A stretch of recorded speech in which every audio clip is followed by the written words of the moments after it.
My wife and I had just finished shopping for our son's 21st birthday at Northgate Mall. I went ahead to grab the truck while she stepped aside to take a call from the hospital. I didn't think twice about it. That was her life, always on call. I was almost at the vehicle when an older parking attendant approached me. "Is that your wife?" he asked quietly. I nodded. He glanced back at her, then pulled out his phone. "Sir, you might want to see this." 30 seconds later, what he showed me made my stomach drop. "Welcome to Family Revenge Stories. I'm truly grateful you're here. Before we dive deeper, tell me in the comments, where are you watching from today? I love seeing how far these stories travel. And when you reach the end rate, this story from 1 to 10, your feedback helps me craft even stronger, more powerful stories for you. Also, a brief note. This narrative includes fictional elements woven in for storytelling and reflection. Any resemblance to real names or places is purely coincidental, but the lessons about family trust and consequences are very real. Saturday afternoons in September usually meant yard work or Seahawks pregame prep.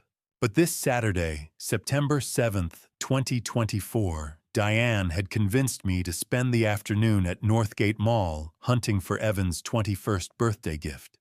"He's not a kid anymore," she'd said that morning over coffee. "Let's get him something grown up."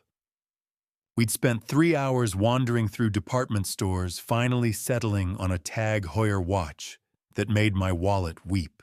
But Evan was graduating with his engineering degree next spring, and Diane insisted he deserved something that would last. We were heading back to the truck, shopping bag swinging, when her phone rang. "Seattle Grace," she said, glancing at the screen. Her expression shifted instantly from relaxed to alert. "This is Diane Thornton." I watched her face change as she listened. Her free hand came up to rub her temple the way it always did when stressed. "How high is the fever? CT results right. Give me 20 minutes. She ended the call with an apologetic smile. "Emergency in the ICU, doctor. Prescott's out sick, and they need authorization for a transfer." "I'm so sorry, babe." "It's fine," I said, swallowing disappointment. That's the job. I need to call Dr. Vaughn to coordinate. She was already pulling up contacts. "Can you grab the truck? I'll meet you at the entrance. You know how he is with details. This might take a few minutes."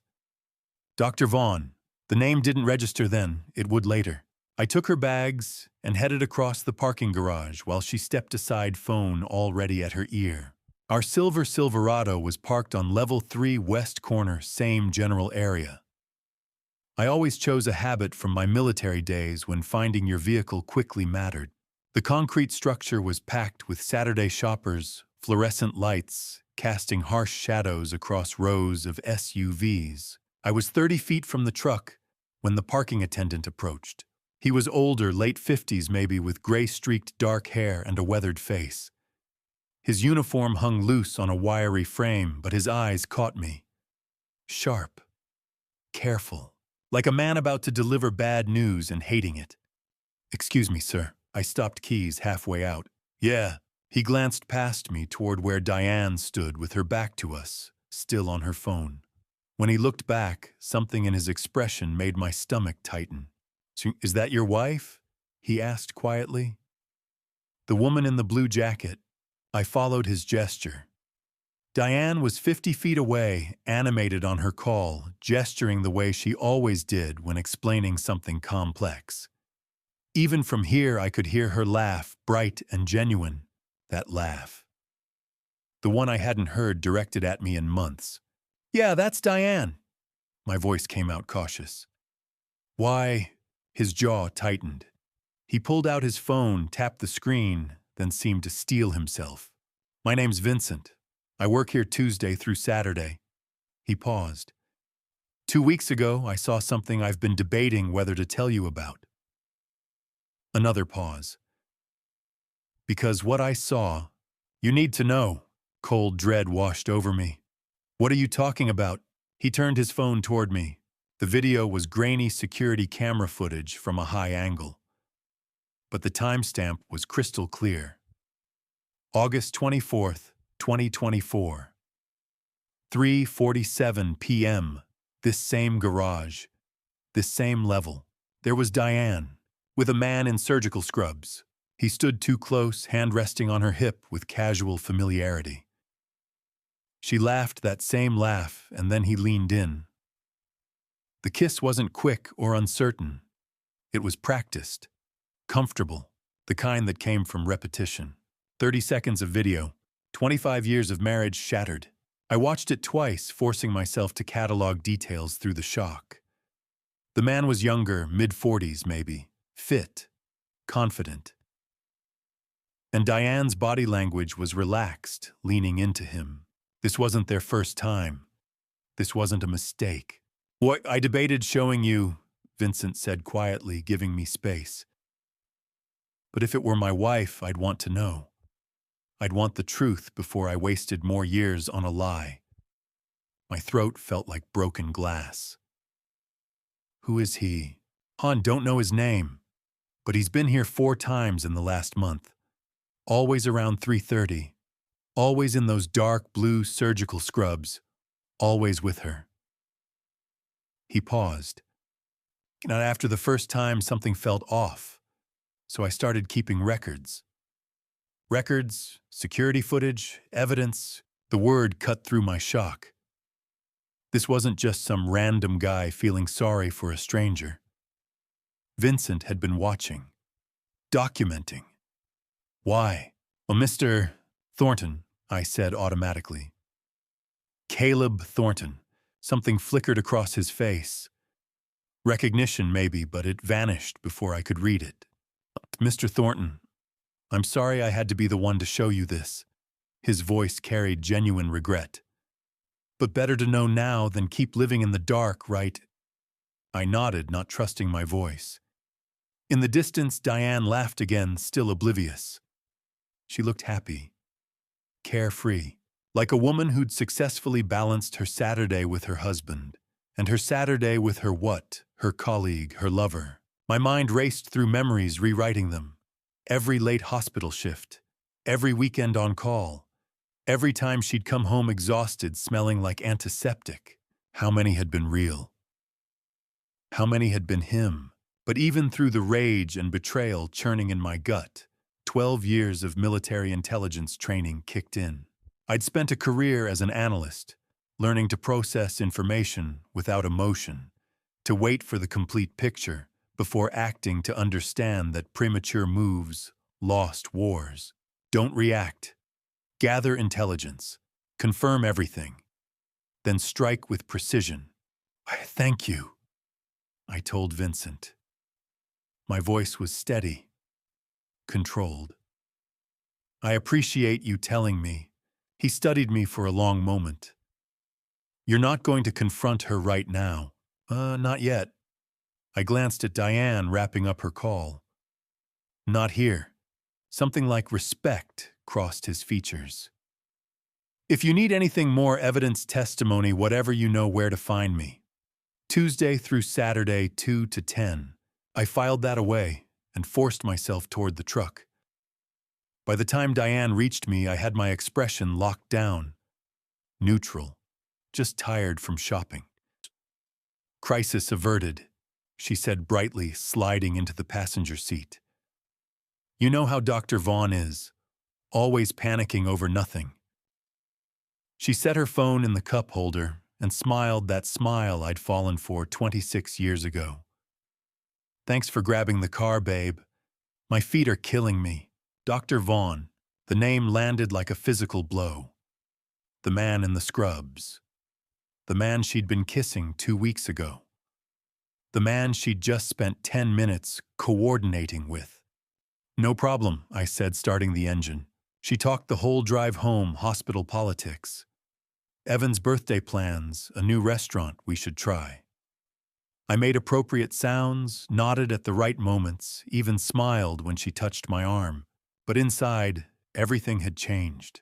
The man who would have confronted her in that garage who would have let emotion drive his choices, demanded answers, made a scene that man died somewhere between Vincent's video and the driver's seat. The one behind the wheel now was different. Someone who understood that showing your cards too early meant losing everything. Someone who knew real victory required patience, planning, and cold calculation. Dr. Vaughn. I filed the name with everything else. The timestamps, the scrubs, Vincent's careful documentation. The way Diane said his name, familiar, casual, like someone she spoke with daily. My hands stayed steady on the wheel. My voice stayed calm, answering her questions. My face showed nothing but a tired husband after a long day of shopping. But behind that mask, a different man was taking notes, calculating, planning. This wasn't over. It was just beginning. The house was dark when we pulled into the driveway. Bellevue's suburbs had that September quiet lawn, sprinklers on timers, porch lights glowing yellow, the distant hum of I-405 fading to white noise. Normal, peaceful, a different lifetime. Diane hummed while brushing her teeth some off-key pop song. I watched through the bathroom mirror as she caught my eye and smiled, genuine warm, nothing to hide. Long day, she said, rinsing her toothbrush. But Evan's going to love that watch. Yeah, he will. She kissed my cheek and pulled back the covers on her side. Our bed. The one we'd picked out 15 years ago. The one where we'd whispered about our son's grades and college applications and whether he was ready for the world. How much of that had been real? I went through my routine on autopilot, teeth contacts, out phone on the nightstand. Diane was already under the covers, scrolling through something on her phone. Blue light illuminated her focused expression. Then she placed it under her pillow. Not on the nightstand, not beside her, under the pillow. I'd watched her do this for months without questioning it. My alarm's too loud on the nightstand, she'd explained once. This way the vibration wakes me without disturbing you. Considerate, thoughtful, reasonable. Now I knew better. I climbed in, turned off my lamp, stared at the ceiling. The house settled with familiar creaks. The furnace kicked on. A dog barked twice down the street. Diane's breathing evened out within minutes. She'd always been a quick sleeper, planes, waiting rooms, the couch during Seahawks games. I used to envy that. Tonight I watched the digital clock. 11:47, 12:13, 1:28. At 2:04 a.m. her phone buzzed under the pillow. Soft. Muffled. But I was so wired I heard it clearly. Diane shifted. Reached under the pillow, fingers brushing the phone. Then she smiled. Still asleep. A small, unconscious curve of her lips. Who makes you smile like that, even in your dreams? Dr. Vaughn, dark blue scrubs, confident hands. That practiced kiss. I forced myself to breathe. 4 counts in 4, hold 4 out. Box breathing from my army days. Staying calm under fire. Because this was fire. My mind cycled through the past 8 months. Vincent had said 4 times in the last month, which meant this had been going on longer. 8 months of signs I'd missed. The gym bag in her trunk that never needed fresh clothes.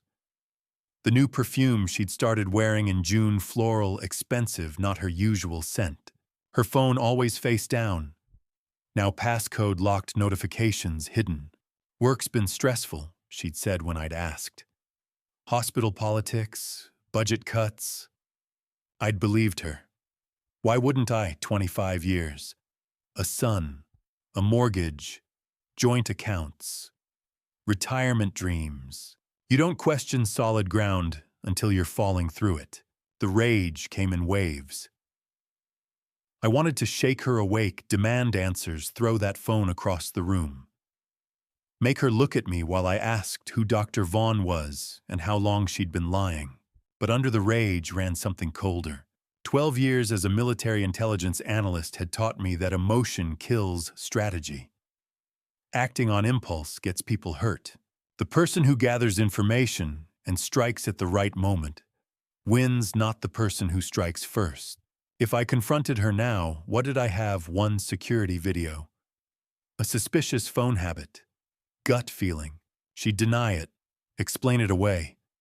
Maybe accuse me of paranoia of not trusting her, and I'd have shown my hand before knowing the full game. No, better to investigate, document, build evidence that would hold up when I needed it. I needed a private investigator, someone who could follow her, confirm Vincent's video, find more. Bank records, phone records, patterns, because if this was real, and I knew it was, I needed to protect myself. Protect Evan, protect everything I'd built. At 3:47 a.m., her phone buzzed again. This time, she didn't smile, but she reached for it, still asleep, pulling it closer like a child with a teddy bear. I closed my eyes and counted breaths. Morning crawled forward. 4:15, 5:02, 6:33. When Diane's alarm went off at 7, I'd been awake 8 hours straight. She stretched, yawned, rolled over, smiling. Morning, babe. Sleep okay. Like a rock. Downstairs, I went through motions. Started the coffee maker she'd insisted we needed 2 Christmases ago. Pulled out eggs, butter bread. Set the table while she showered. When she came down, hair damp, smelling like vanilla shampoo, she was already talking. Evan texted last night. He's thinking about coming home next weekend. We should take him to that steakhouse he loves. She poured coffee, added cream. Oh, and I've been looking at kitchen remodels. Those granite countertops we talked about. I think we should finally do them. She sat at the island, scrolling through Pinterest while I scrambled eggs. I nodded. Made sounds. Asked about countertop colors. Normal. Automatic. A performance I could deliver in my sleep. Because behind the breakfast routine and the coffee and the conversation about kitchen renovations, I was calculating. Vincent's offer. If you need anything, evidence, testimony, you know where to find me. First move. Find a private investigator. Get documentation. Build the case. Second move. Protect assets. Talk to a lawyer. Understand my options. Third move. Wait. Watch. Let her think everything was fine while I gathered ammunition. Diane laughed at something on her phone. Look at this backsplash. Too modern. Little bit, I said, plating eggs. What about the subway tile? She smiled. You always know what I'm thinking. No, Diane. I never did. I set breakfast in front of her. Poured orange juice. Sat across from her at the table we'd refinished together 5 years ago. She talked about Evan's visit, about calling him later to confirm plans. About whether we should repaint the guest room before he came home. And I listened, responded, played my part, because this was war now. Maybe it had been war for 8 months while I'd slept through the invasion, but I was awake now, and in war, the side that strikes smarter always wins. Sunday morning sunlight filtered through the windows, catching dust in the air. The house was quiet except for the refrigerator's hum and a distant lawnmower. Once those sounds meant peace, now they meant privacy. I opened my laptop and typed Private Investigator Seattle, 247 results. I narrowed it down, Divorce Investigation, Seattle Surveillance Expert. 30 minutes later, I found Brady Merrick. His website was clean and direct. 15 years experience, former Seattle PD, domestic cases, discretion guaranteed. No flashy promises, just competence. His office was in SoDo inside a converted warehouse.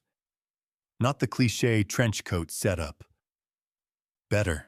I called. Merrick Investigations. My name is Caleb Thornton. I need to hire someone. Today. A pause. What's the situation? My wife is having an affair. I need to know everything. 2 o'clock. Address is on the site. Come alone. He hung up.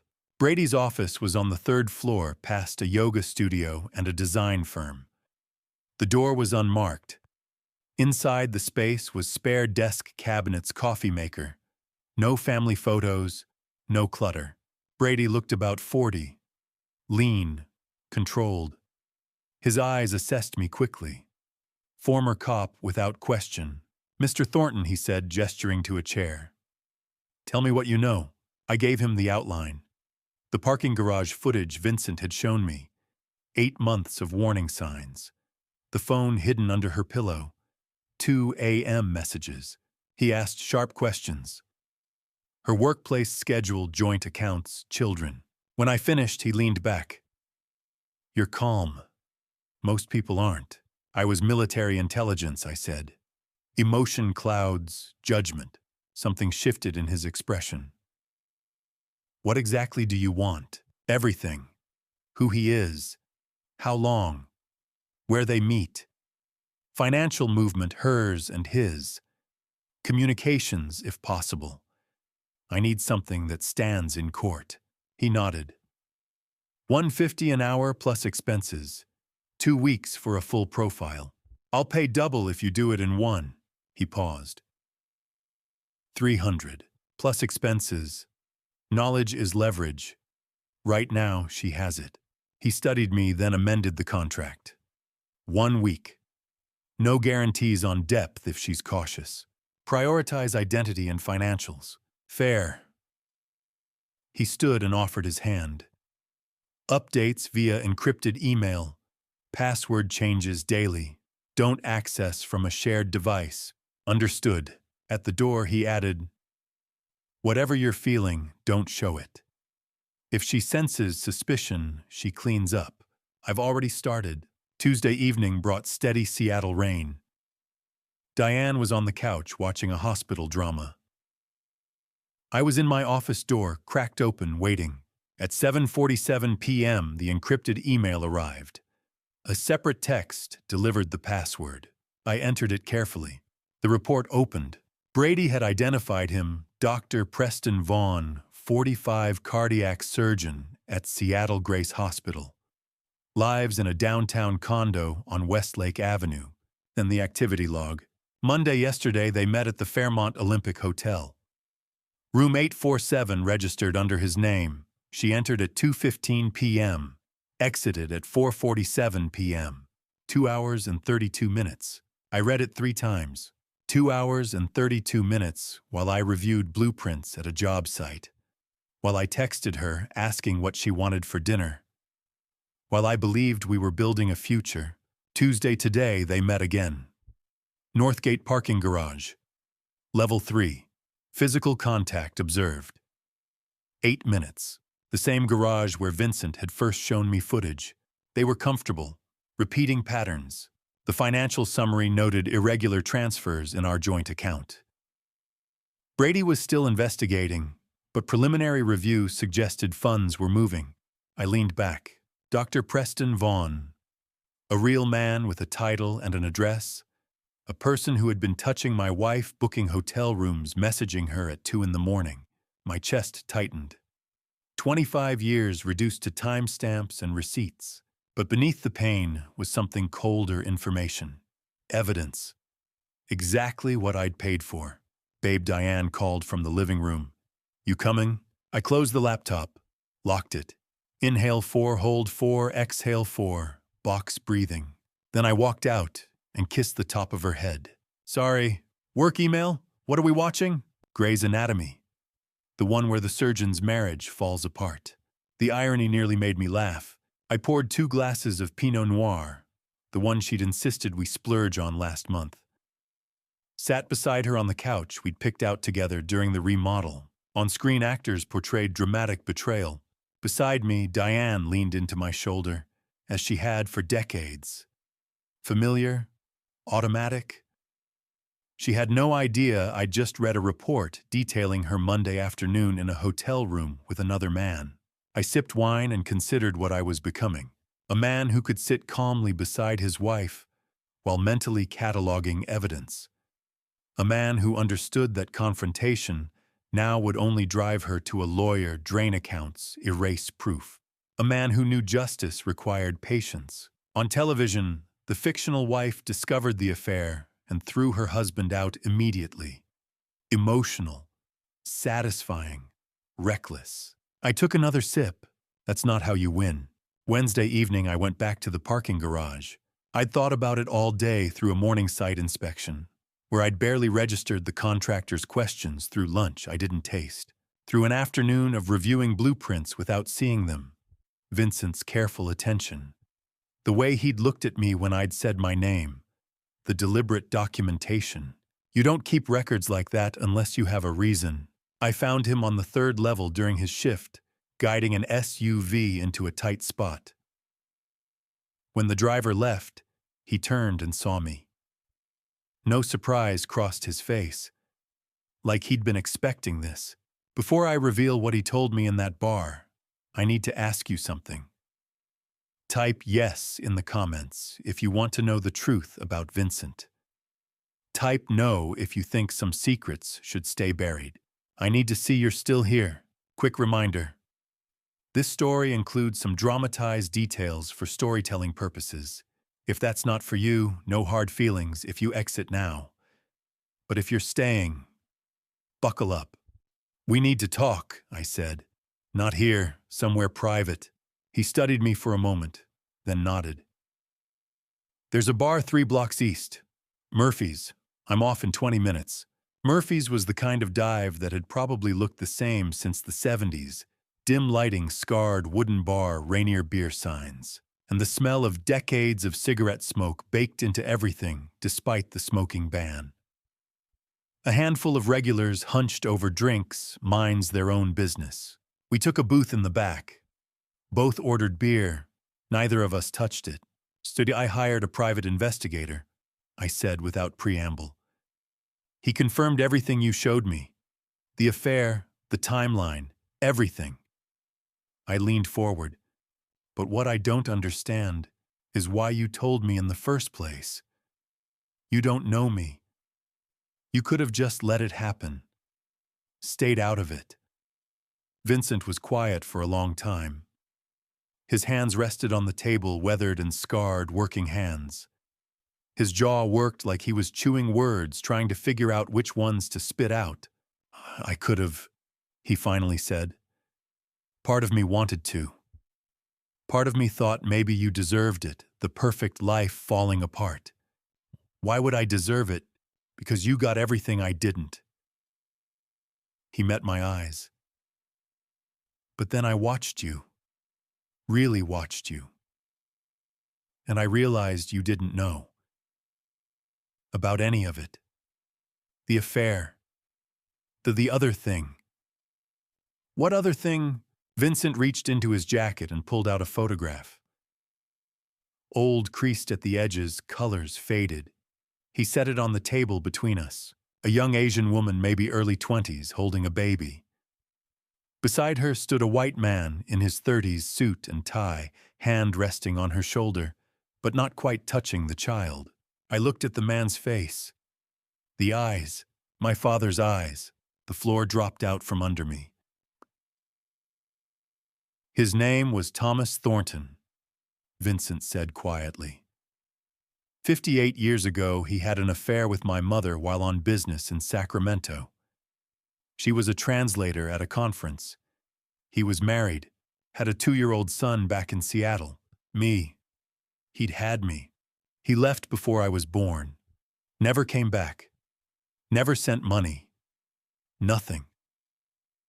Vincent's voice was flat, decades of pain compressed into monotone. My mother raised me alone. Worked 3 jobs. Never told me his name until I was 15. When I finally tracked him down and showed up at his office, you know what he said? I couldn't speak.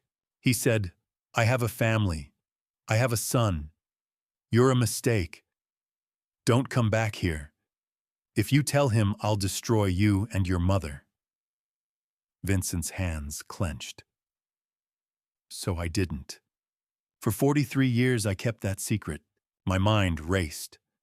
My father, the man who'd taught me to throw a football, who'd come to every little league game, who'd worked overtime to pay for college, had done this.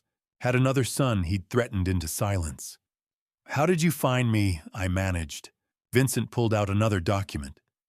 A DNA lab report. My name at the top. His at the bottom. Probability of half-sibling relationship 99.97%. 3 years ago, I took a DNA sample from a coffee cup you left at a construction site. I was a licensed private investigator back then, mostly retired now, but I still had connections. Once I confirmed it, He trailed off. I didn't know what to do. Part of me wanted to confront you. Part of me wanted to see if your perfect life was really perfect. Part of me just wanted to protect you from getting hurt the way I did. So you took a job at the parking garage 6 months ago, after I'd watched you for a while, learned your routine, your wife's routine. His expression darkened. 4 months ago, I saw her with Preston. I recognized the signs, the looking over shoulders, the quick touches, the practiced way they moved together. I've done enough domestic surveillance to know what cheating looks like, and you kept watching. I kept records, photos, timestamps, because I thought if it came to it, you'd need evidence, the kind that holds up. He paused. And because I knew what it felt like to be lied to about family, I couldn't let her do that to you without you knowing. My brother. This stranger was my brother. Brady Merrick, I said slowly. The PI I hired. Is he my son? Vincent's mouth twisted. When you called looking for an investigator, I told him to take your case, to do it right, to help you the way I couldn't help myself all those years ago. We sat in silence. Two men who shared DNA and nothing else, connected by a father who'd failed us both in different ways. I'm sorry, Vincent finally said, for all of it, for how you found out, for... Don't. I cut him off. You gave me the truth. That's more than he ever did for either of us. Something shifted in his expression. Relief, maybe, or the beginning of understanding that we were on the same side. He cleared his throat. There's something else. Brady found it in his preliminary investigation. What? His money. Your wife and Preston, they're not just having an affair. They're moving money. Significant amounts. From your joint accounts into something else. My blood went cold. How much? Brady's still tracking it. But based on what he's seen so far, Vincent met my eyes. Enough that this isn't just about betrayal anymore. It's fraud. And just like that, everything changed again. This wasn't just my wife cheating. It was something much worse. Thursday evening, Vincent asked me to come to his apartment. There's something you need to see, he said on the phone, voice measured. Not urgent, controlled. The kind of tone that meant bad news was coming, but it would be delivered carefully. I'd already had enough bad news for one lifetime. His place was in Capitol Hill, an old brick building squeezed between coffee shops and vintage stores. 3rd floor. No elevator. The hallway smelled of garlic and damp carpet. Vincent opened the door before I knocked. Come in. I stepped inside and froze. The wall opposite the entrance was covered floor to ceiling. Photographs. Dozens. Maybe hundreds. Surveillance shots, some grainy, some crisp. Diane's face appeared over and over, entering hotels, sitting in cafes, laughing, touching a man's arm, getting into cars I didn't recognize. Between the photos were printed bank statements, business registrations, and timeline charts connected with red string. In the center was an 8x10 photo of Dr. Preston Vaughn in surgical scrubs, smiling easily at the camera. Jesus, I whispered. Vincent closed the door. I know how it looks. But this is how investigations work. You map it until the whole pattern shows. I moved closer, drawn to the upper left corner of the wall. February 14th. Valentine's Day. Diane entering the Fairmont Olympic Hotel at 2:17 p.m. Another photo of her leaving at 5:43 p.m. 3.5 hours. I had been in Redmond that afternoon. Site inspection. I'd texted her around 6 asking about dinner. She'd said she was exhausted and wanted takeout. She'd been with him. 8 months, Vincent said quietly. I've documented 6, but Brady traced it back further. Valentine's Day is the first confirmed hotel visit. 8 months of lies. 8 months of goodnight kisses that tasted like betrayal. My eyes followed the timeline. March 7th, parking garage. March 23rd, downtown restaurant. April 9th, another hotel. May 2nd, her car outside his condo for 4 hours during a board meeting. The pattern repeated with precision. Then I noticed the business documents pinned near the center. What Summit Healthcare Partners, LLC? I asked. Vincent stepped beside me. Registered March 20th. Co-signed by Diane Thornton and Preston Vaughn. My stomach tightened. On paper, it's a medical equipment supplier, he said. They do sell some equipment legitimate enough to pass inspection, but the pricing is inflated. A handful of small clinics are involved. He handed me bank statements. Transfers, $5,000, $12,000, $8,000, $15,000. Over and over, from an account number I recognized. Our joint savings, how much I asked. $180,000 over 6 months. Small increments to avoid detection. Together, it adds up. $180,000. Gone. There's more, Vincent said. He showed me news articles and court records. Preston has done this 3 times before. Portland, 2019. San Francisco, 2021. Denver, 2022. Same model. He pointed at a chart. He targets hospital administrators, married women between 45 and 50, women with assets, inheritances, joint accounts. He seduces them, convinces them to form a business partnership, creates a clean-looking LLC, slowly drains funds, then relocates before anyone pieces it together. Why hasn't anyone stopped him? Because they're ashamed. To expose him, they'd have to admit the affair, risk careers, risk marriages. He keeps each case under major felony thresholds when possible, and he makes every woman feel chosen. I stared at the list of cities. Portland, San Francisco, Denver, Seattle, a pattern. Who were they? I asked. I don't have all the names. But this one, he handed me a card. Dr. Audrey Kingsley, San Francisco. She was victim number 2. She's also his ex-wife. He married one early on, before he refined the process. She lost her job when the affair surfaced. He drained a $400,000 inheritance before disappearing. Vincent met my eyes. She's been waiting for someone to stop him. When I explained your situation, she agreed to talk. She's flying in tonight. When? Tomorrow, if you want. I turned back to the wall. A recent photo caught my attention.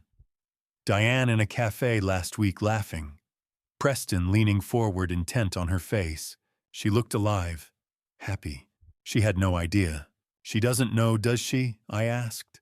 Almost certainly not, Vincent replied. That's his skill. He makes every woman believe she's the exception, that what they have is rare. I thought about Diane defending him at dinner, about the way she said his name, about how convinced she must be that this was love. She was a victim, like Audrey Kingsley, like the others. But that didn't erase what she'd done to our marriage, or the money, or the deception. I turned to Vincent, my brother, a man I'd known for less than a week, but who now stood at the center of this unraveling. Set up the meeting with Audrey Kingsley, I said. Tomorrow. He nodded. I want to know everything. Friday morning I called my sister. Bryn, I need your help. Legal help. Silence. Bryn Whitmore didn't do silence. 25 years as a divorce attorney had trained her to fill every pause with strategy. But this time she was quiet for 3 long seconds. Come to my office, she said at last. Now. Her office sat on the 10th floor of a downtown high-rise overlooking Elliott Bay. Corner suite, expensive furniture, diplomas and bar certifications framed along one wall. The kind of office you earn after decades of winning custody wars and dismantling joint assets. She closed the door behind me. Bryn was 4 years older, sharp-featured gray threading through her dark hair, gray she'd stopped dyeing years ago. Gray makes opposing counsel underestimate me, she used to say. Sit, she said now. Talk. So I did. I told her everything. The parking garage footage. Vincent, the half-brother I never knew existed, born from our father's affair 58 years ago. The wall of surveillance photos. 8 months of lies. Preston Vaughan's pattern of seduction and financial manipulation in 4 cities. The LLC Summit Healthcare Partners, co-signed by my wife and her lover. $180,000 siphoned from our joint account in small, deliberate transfers. Bryn didn't interrupt. Her face moved through shock anger, then settled into the cold focus I'd seen in courtrooms. When I finished, she said one word, bastards. Then she opened her laptop. Here's where you stand legally, she said. You have grounds for at-fault divorce based on adultery. Washington is technically no fault, but documented adultery still influences asset division in certain contexts. The financial transfers strengthen your position significantly. And if that LLC involved interstate electronic transactions, we're looking at potential federal wire fraud. What are my options? She didn't hesitate. Monday morning, we file for divorce. We cite adultery and financial misconduct. At the same time, we file an emergency motion to freeze all joint accounts. That prevents her from moving or hiding additional funds. She paused, studying me. What do you want, Caleb? Not the legal answer, the real one. I'd already decided. I want the house. I want every dollar back. And I want her to understand exactly what she destroyed. Bryn's gaze sharpened. You're not asking for fairness. I'm asking for precision. She smiled slightly. Good. She pulled out a legal pad. Step 1, documentation. Every report from your PI, every surveillance photo, every financial statement, hotel receipts, time-stamped evidence. We build a case she cannot spin. Vincent's been documenting for 6 months. Excellent. She continued writing. Step 2. Emergency account freeze. Once approved, and with this evidence, it will be she cannot access funds without court authorization. She tapped her pen thoughtfully. Step 3. The house.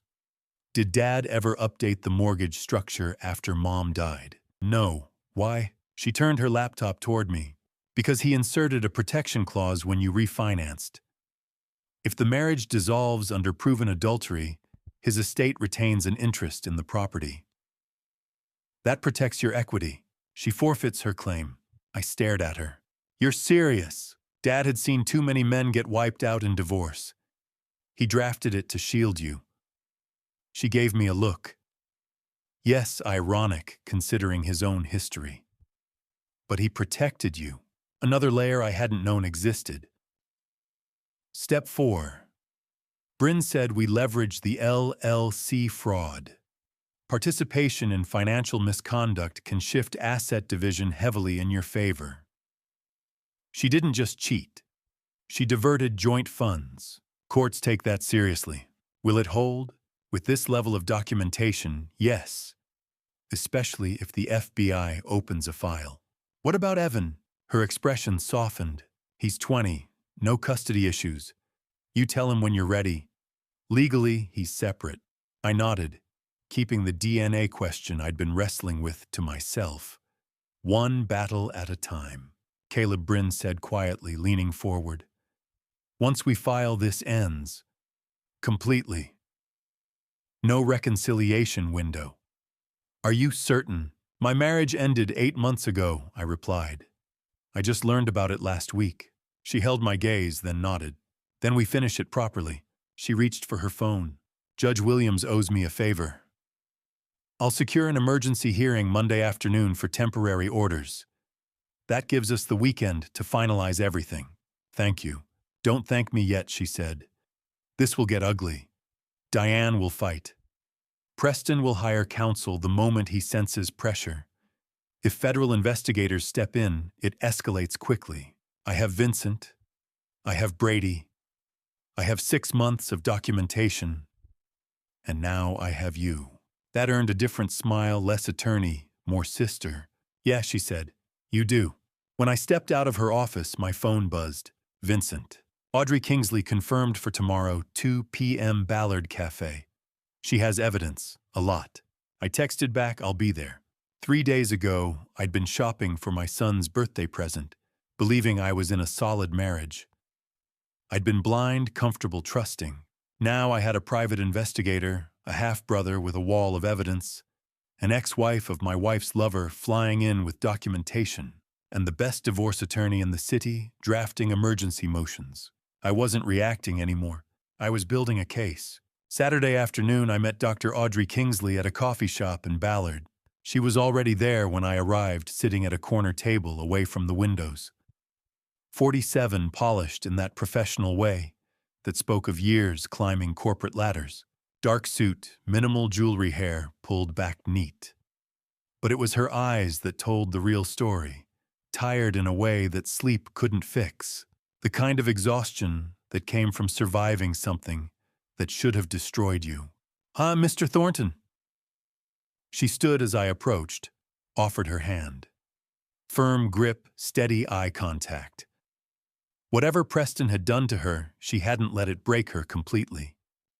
Thank you for agreeing to meet, I said, sitting across from her. Thank you for reaching out. She wrapped both hands around her coffee cup like she needed the warmth. When Vincent called and explained the situation, said Preston was working the same pattern again in Seattle, I knew I had to help. Tell me what happened between you and Preston. She took a slow breath, organizing thoughts she'd probably organized 1,000 times before. We met 7 years ago. I was CFO at Oregon University Medical Hospital. Preston was the new hire, brilliant cardiac surgeon, charming, younger than most department heads. He made an impression immediately. Her mouth tightened. My marriage was struggling. 25 years, 2 kids already in college. My husband and I were basically roommates who shared a mortgage. The classic midlife crisis setup.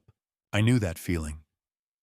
The distance that grew so gradually, you didn't notice until you were strangers living under the same roof. Preston saw that. Audrey continued. Or maybe he engineered it, I don't know anymore. He made me feel understood, important. Like I mattered beyond budget spreadsheets and board meetings. The affair started within 3 months. She said it clinically, like reading a medical chart. Detached. The only way to tell the story without drowning in it. 6 months in, he pitched the business idea. A medical equipment company we'd source better quality supplies at lower costs, improve hospital procurement, make millions in the process. He called it a partnership between clinical expertise and financial management. Made it sound revolutionary. And how much did you invest? $400,000. My mother's inheritance. Everything she'd left me. Her jaw clenched. The equipment was real. The company was legitimate on paper.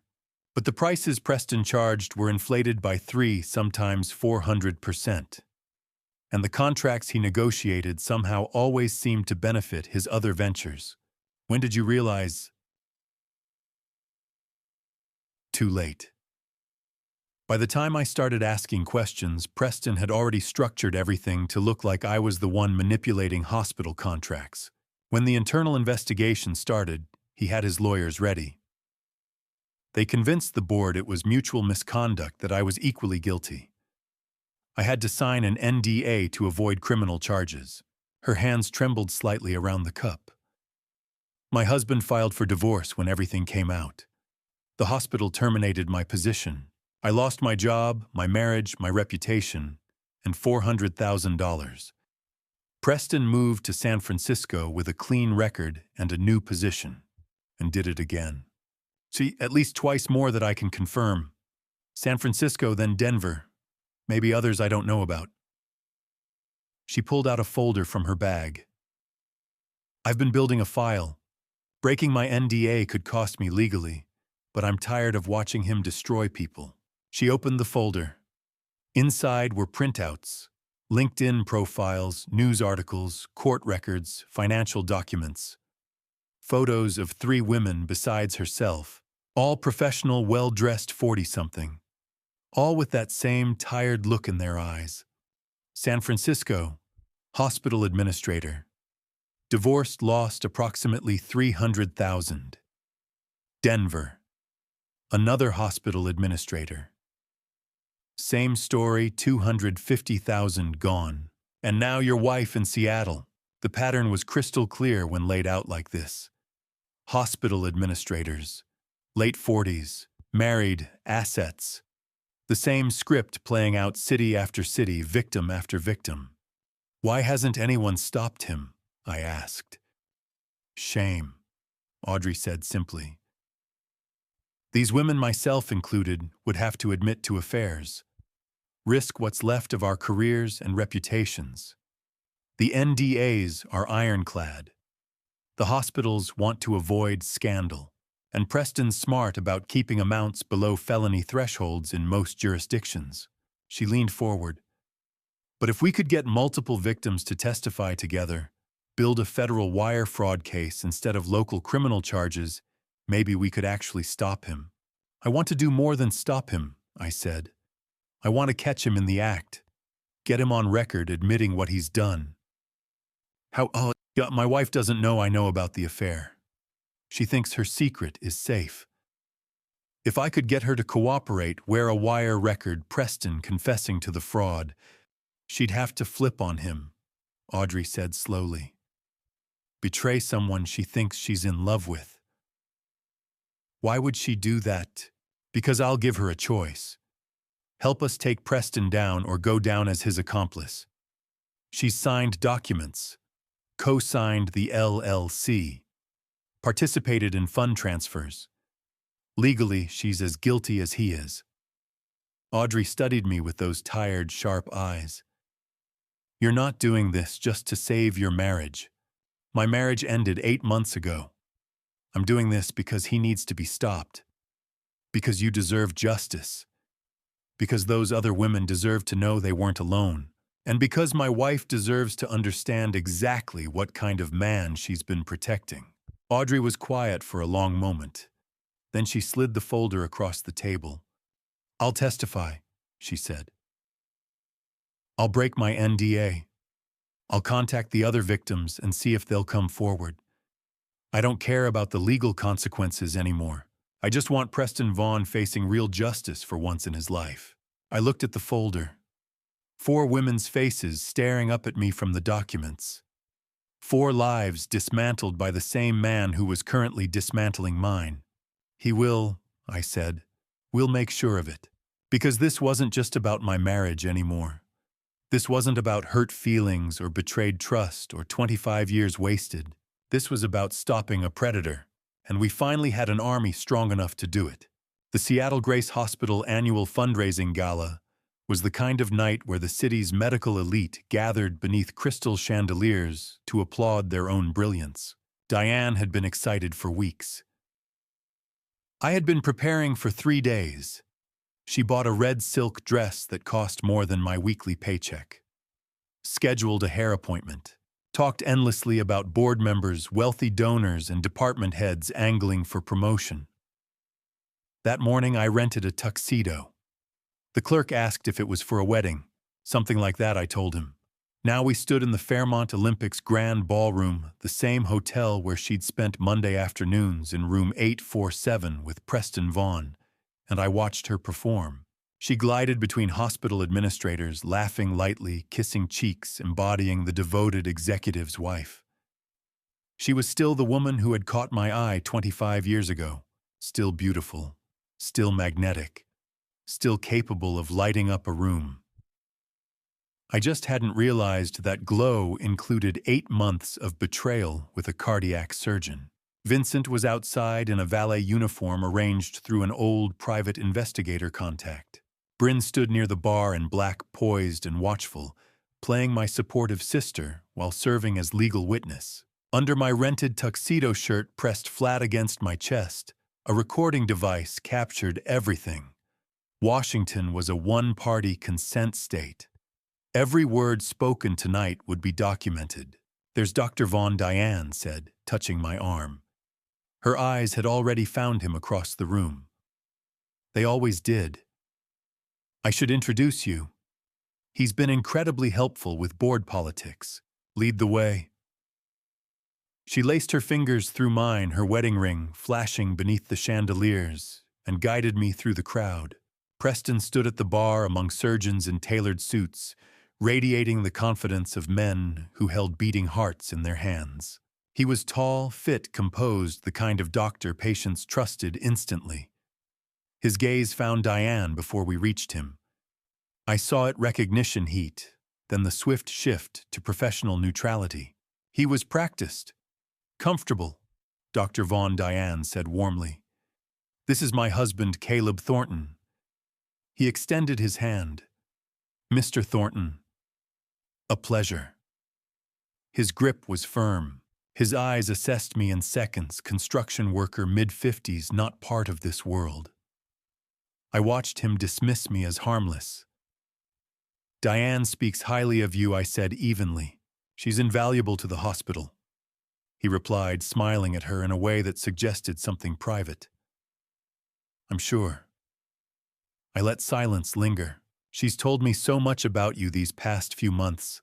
I feel like I already know you. A flicker crossed his face. Your work, I continued casually. Your investment advice. Your ventures. Summit Healthcare Partners. Diane mentioned your co-founders. The color drained from him. Diane's grip tightened. Caleb.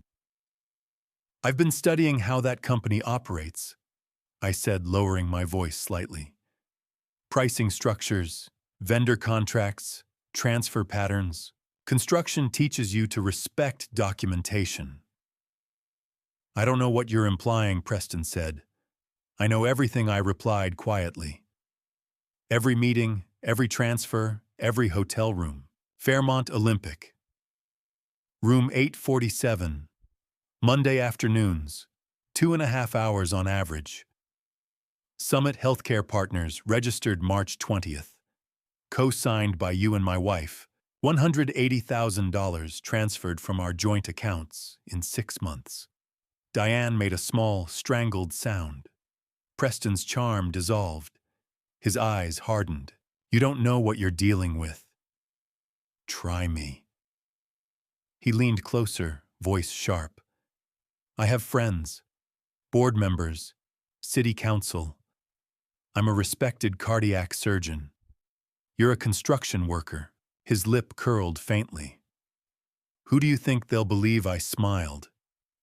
Because he had just handed me exactly what I needed, recorded, preserved. Let's find out, I said.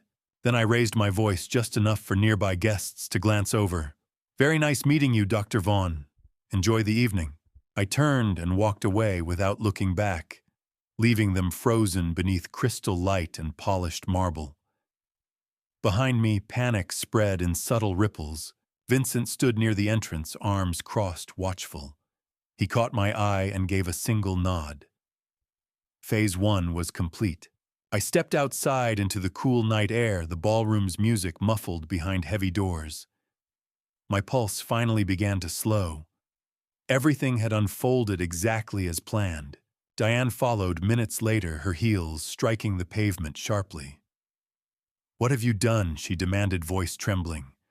Nothing, I said calmly. Yet. The car waited at the curb. Vincent opened the door for her with professional neutrality, as though he were just another valet, not a witness to a collapsing marriage. Inside, the silence was suffocating. You're embarrassing yourself, she hissed. You have no idea how powerful Preston is. I'm aware, I replied. She stared at me, searching for uncertainty. She found none. Caleb, she said, softer now. We can talk about this at home. We are talking. Her mask slipped just slightly. Fear crept into her eyes. What she didn't know was that the device under my shirt was still recording. Every accusation, every threat, every admission. The legal battle ahead would not rely on rumors or whispered suspicions. It would rest on evidence, financial records, corporate filings, transaction logs, and now recorded words spoken in anger. She thought tonight had been about humiliation. It hadn't. It had been about leverage.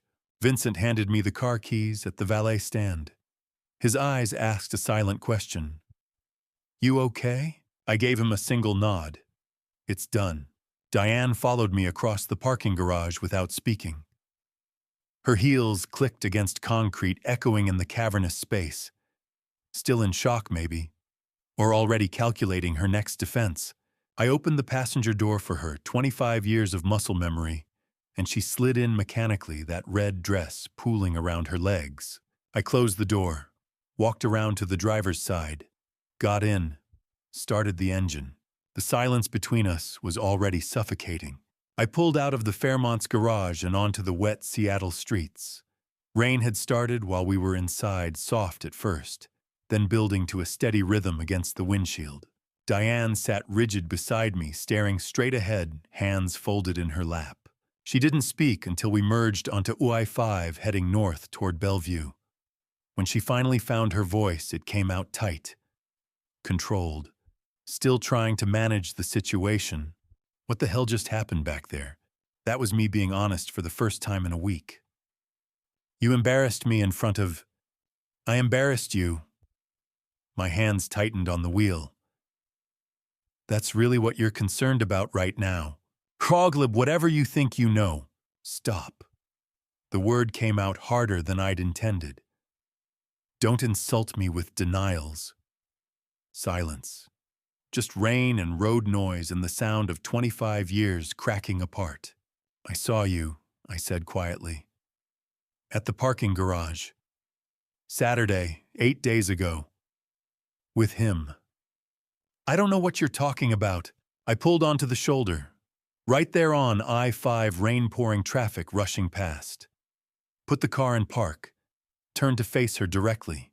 "Diane, I have video. 8 months of surveillance. Hotel check-ins. Financial records. LLC documents with your signature. I have everything." The color drained from her face. All that careful control evaporated. "Oh God. How long?" My voice stayed level, clinical. "Before you insult me with explanations, just tell me. How long have you been sleeping with him?" She stared at her hands. Her wedding ring caught light from passing headlights. 8 months, she whispered. "Since February." "Valentine's Day. How romantic." "Caleb, please." "And the money." "The $180,000 you stole." He said it was an investment. I pulled Audrey's folder from inside my jacket. Dropped it in her lap. "He's a professional con artist. Open it." Her hands trembled as she opened the folder. I watched her face as she read. Watched the horror settle in. Photos of 3 other women. Portland, San Francisco, Denver. All hospital administrators. All married. All mid-40s. Same pattern. Same promises. Same lies. "No, this can't be. Preston wouldn't." I showed her my phone. Screenshots Brady had recovered from cloud backups. Preston's messages to previous victims. "You're the only one who understands me. We can have a real future together. Just trust me with this investment." Word for word identical to messages he'd sent her. She scrolled through them, hands shaking. I watched the fantasy shatter. Watched her realize she'd never been special. Just another mark in a pattern going back years. He doesn't love me. Hollow. Broken. No. He never did. No. I destroyed everything for... Her voice cracked.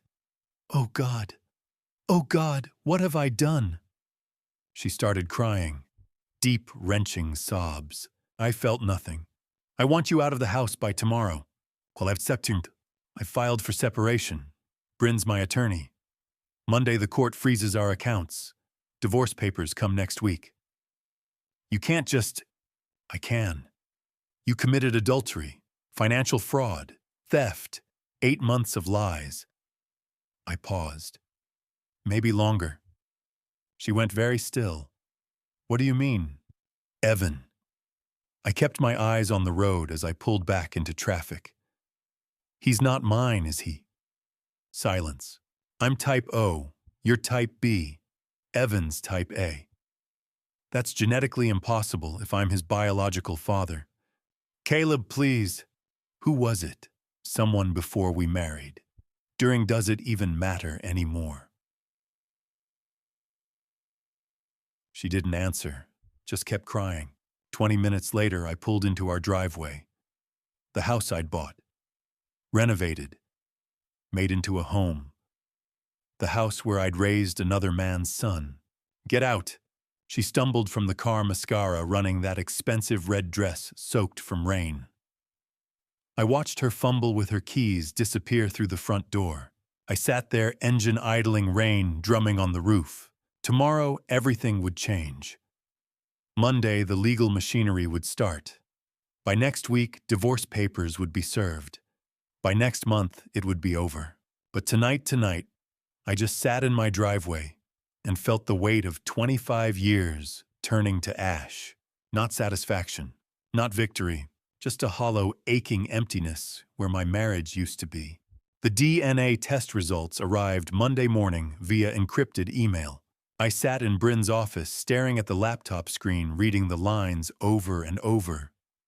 Medical terminology, lab certification numbers, charts showing genetic markers that meant nothing to me, and at the bottom, in bold, probability of paternity, 0.00%. Caleb. Bryn's voice came from somewhere far away. I closed the laptop, sat back, looked at my hands. He's not my son. 20 years. Every birthday party where I'd carried the cake while everyone sang. Every baseball game where I'd taught him to swing level, keep his eye on the ball. Every parent-teacher conference where teachers told me what a good kid he was, how proud I must be. Every time he'd said, "I love you, Dad," before bed. I'm so sorry, Bryn said quietly. Are you? I stood, walked to the window. Downtown Seattle stretched below buildings and traffic and people living their normal Monday mornings. Because I'm not sure how I'm supposed to feel right now. However you feel is valid. The blood types, I said, still staring out the window. I looked it up last week. Type O and type B can't produce type A. It's genetically impossible. I turned to face her. 20 years of diapers and homework and parent-teacher conferences. 20 years teaching him to ride a bike, drive a car, be a good man. And none of it was real. Stop. Bryn's voice was sharp. She stood, came around her desk. Don't do that. Don't let Diane's lie poison what you built with that boy. It was built on your choice to love him, to show up, to be there. She pointed at the closed laptop. That test tells you about biology. It doesn't tell you about fatherhood. You've been his father in every way that matters. But he's not. He's your son, Caleb. You raised him. Biology doesn't determine that. Love does. Time does. Presence does. Her eyes were fierce. That number on the screen, that's not 0. What you've given him for 20 years, that's everything. I sank back into the chair. Felt something in my chest crack open. How do I tell him? My voice came out rough. That his whole life is built on his mother's lie. Bryn sat on the edge of her desk. Does he need to know right now? He deserves the truth. He's 20, away at college. Senior year, the most critical time for his development, his career plans, his sense of identity. She paused. Telling him now would destroy him. So I just lie by omission, haikchum. No, you wait. Until after graduation. Until he's stable, employed, ready to process something this devastating. Until you're ready to have that conversation. I thought about Evan. engineering senior, job interviews coming up, his whole future ahead of him. We wait, I said finally, and we protect that choice. Bryn pulled up a document on her computer. Non-disclosure clause in the divorce settlement. Diane is prohibited from telling Evan about the paternity. If she violates it, she faces financial penalties and contempt charges. That feels wrong, like I'm covering up the truth. You're not covering it up. You're controlling when and how Evan learns something that will fundamentally reshape his understanding of himself. Bryn turned the screen toward me. You can tell him later, when he's ready, when you're ready. But Diane doesn't get to weaponize that truth in anger or spite. You decide, not her. I stared at the clause, read it 3 times. On my terms, I said, not hers. Exactly. Bryn opened another folder. Let's talk asset division. She walked me through it. Clinical, professional, 25 years reduced to spreadsheets. The house $800,000 in equity would go to me. Dad's infidelity clause. The irony wasn't lost on me. My father, who'd had his own affair that produced Vincent, had still thought to protect me from the same fate. Retirement accounts $1.4 million total. I'd keep $1.2 million. Diane would keep only her own 401k, about $200,000. She'd forfeited the joint savings through fraud and theft. My construction business, $500,000 in value, stayed entirely mine. Built before and during the marriage, but she'd forfeited any claim through adultery. No alimony. At-fault divorce plus financial fraud meant she walked away with almost nothing. Ma, the emergency hearing is at 2, Bryn said. Judge Williams will freeze the joint accounts today. Diane won't be able to touch another dollar without court permission. And the divorce papers, served by end of week. She paused. This is really happening, Caleb. Once we file, once these accounts freeze, there's no going back. Are you ready? I thought about Evan away at college, unaware that his family was imploding. Unaware that his mother had lied about his paternity for 20 years. Unaware that I was fighting to protect him from truths he wasn't ready to handle. I thought about Diane, who'd stolen 20 years of truth from both of us, who'd built our family on lies I was still uncovering. I thought about Preston Vaughn, who'd destroyed multiple lives for money and ego, and would have walked away clean if I hadn't stopped him. I'm ready, I said. Let's end this. Bryn slid the papers across her desk. I picked up the pen and signed. Monday evening, I sat alone in the house that was finally just mine. The silence felt different now. Not empty, just quiet. Diane had been gone since Saturday night. Her things were still upstairs, clothes, makeup, shoes, but she was gone. Staying at some hotel downtown, probably. Using the credit card I hadn't frozen yet. That would change tomorrow morning. My phone buzzed on the kitchen counter. Voicemail notification. Diane's number. I stared at it for a long moment. Debated not listening. But curiosity, or maybe strategy, won out. I hit play. At first I thought she was calling me. Then I heard the rustling sounds. Muffled movement. The hollow acoustic of a phone in a purse or pocket. Pocket dial. She'd called me by accident. And then I heard her voice trembling, talking to someone else. Preston, please pick up, please. My hand tightened on the phone. Ringing sounds through the recording. Once, twice, 3 times. Then a click. What? Preston's voice came through cold.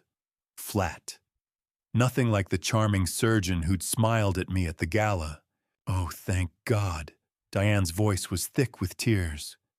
Caleb, he knows everything. About us, about the money, everything. He froze the accounts, filed for divorce. I told you not to call me. Preston, what do we do? I don't know what to... We. His voice turned sharp. There is no we anymore, Diane. Silence. Then Diane's voice, smaller, broken. What do you mean? I mean, you were careless. You let yourself get caught. I can't be associated with any of this.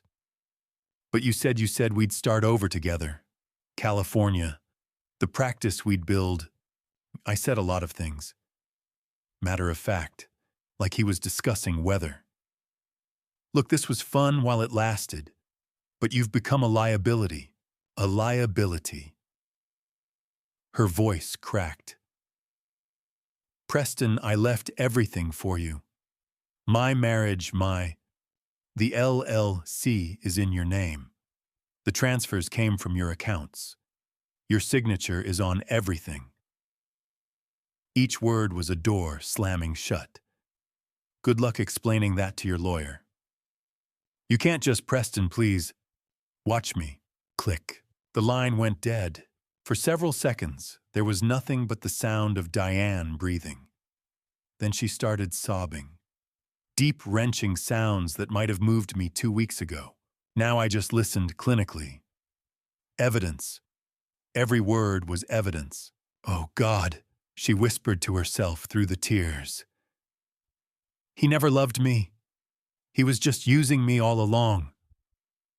Oh, God, what have I done? The voicemail cut off. Time limit reached. I stood in my kitchen phone, still pressed to my ear, staring at nothing. Then I played it again, listened to the whole thing a second time. Preston's cold dismissal. Diane's realization hitting in real time. The confirmation that everything Audrey had told me was true. Preston Vaughn was a professional. He'd done this before. He'd do it again, unless we stopped him. I saved the voicemail. Forwarded it to myself via email. Backed it up 3 different ways.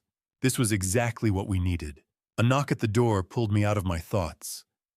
I opened it to find Vincent holding 2 bags of Chinese takeout.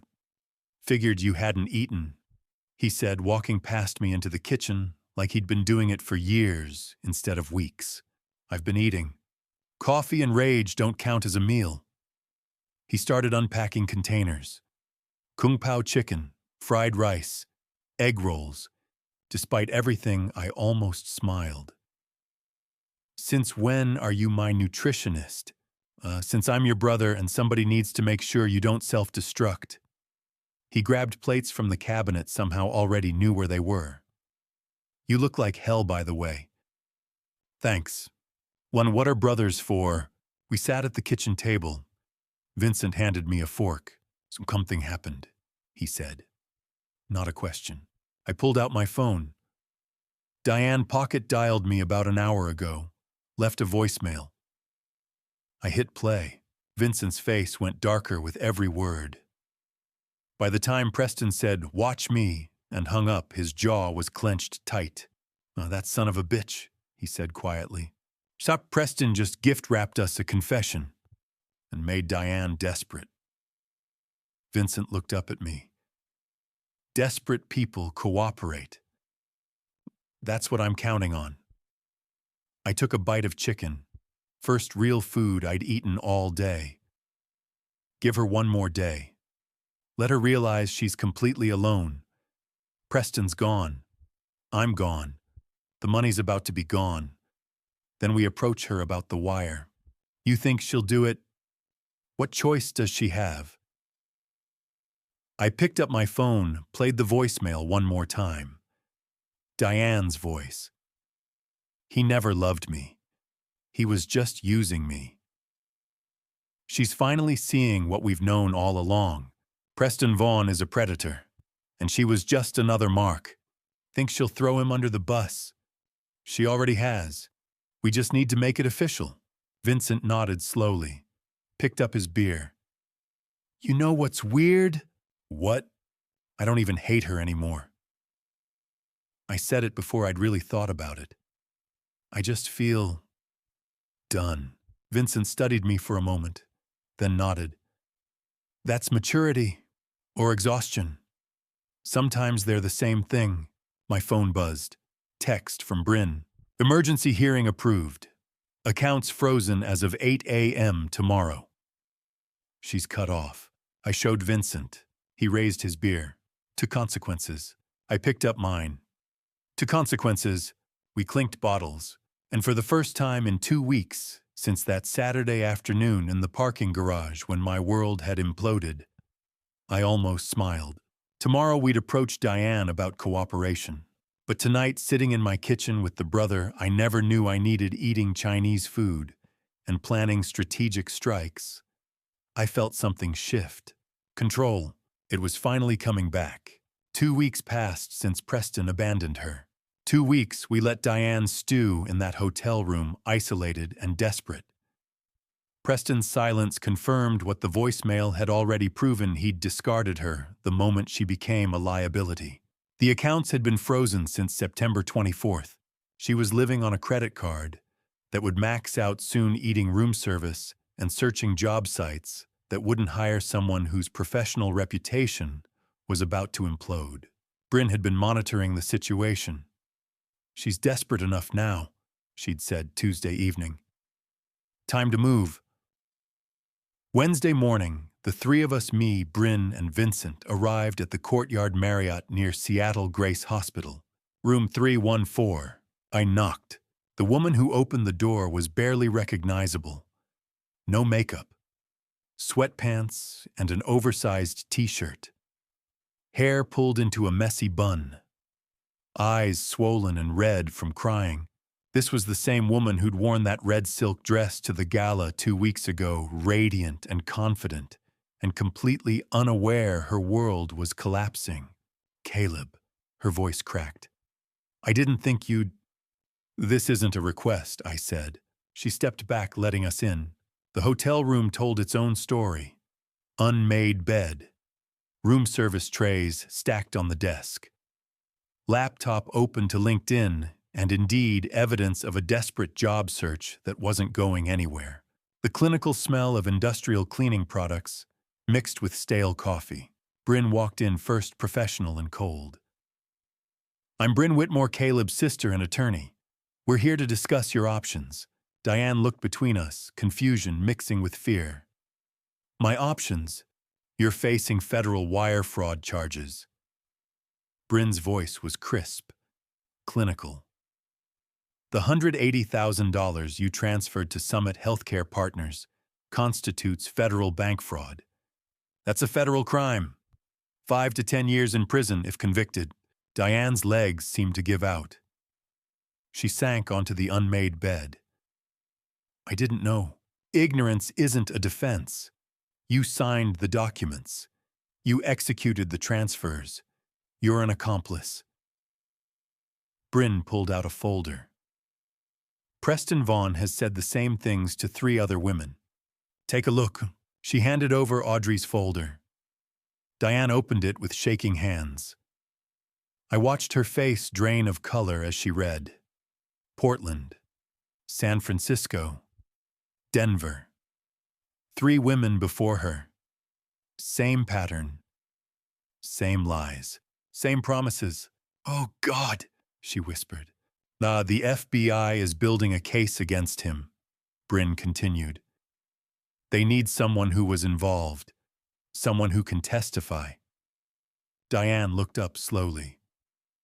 "You want me to testify against Preston?" "Yeah, we want you to wear a wire," Bryn said. "Get him to admit the fraud on tape, then testify when the case goes to trial. He'll destroy me." I spoke for the first time since entering. "He already destroyed you." My voice was calm, factual. Not cruel, but not kind either. "You lost your husband. You're about to lose your home. Your reputation is gone. Preston doesn't care about you. He hasn't called back because you're no longer useful to him." Diane flinched like I'd slapped her. "Here are your options," Bryn said. "Cooperate and we can keep this quiet. Immunity deal, sealed records, no publicity. You lose Caleb and the house, but you don't lose Evan. You don't go to prison. You get a chance to rebuild some kind of life." She paused, letting that sink in. Or don't cooperate. We prosecute you alongside Preston. You lose everything, including any chance at a relationship with your son." At Evan's name, Diane's head snapped up. "Did you tell him—" "No," I said. Because despite everything, I don't want to destroy my son's life. But if you don't cooperate, if you force us to go to trial, everything becomes public. Evan will know exactly what kind of person his mother is. That's blackmail. That's reality. Bryn cut in. Silence filled the hotel room. Diane looked between us, desperate for a way out that didn't exist. If I do this, she said finally, voice barely above a whisper, will it change anything between us? No.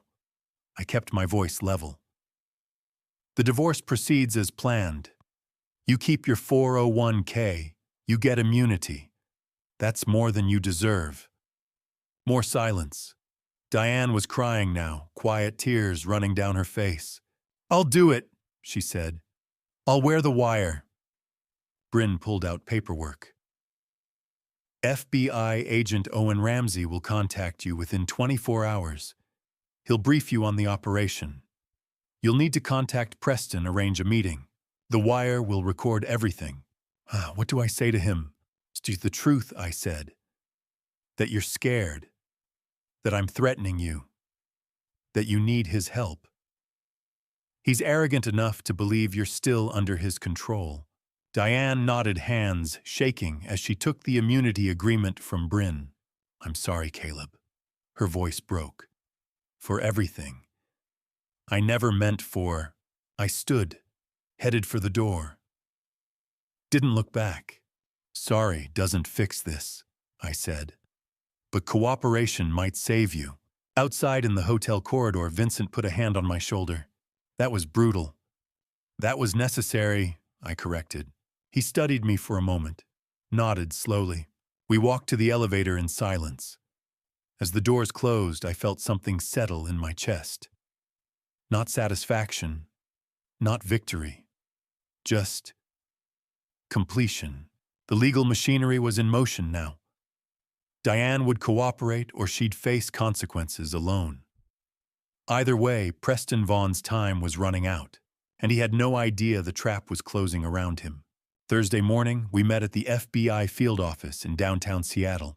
The building was exactly what you'd expect. Sterile, imposing, the kind of place designed to make you feel small and exposed. Security checkpoints, badge scanners, agents moving through hallways with the quiet efficiency of people who'd seen everything. Agent Owen Ramsey looked like he'd seen most of it. Mid-40s, maybe pushing 50. Gray suit, white shirt, dark tie. Eyes that had witnessed too much white-collar crime and stopped being surprised by human greed years ago. We gathered in an interrogation room, me, Diane, and Bryn.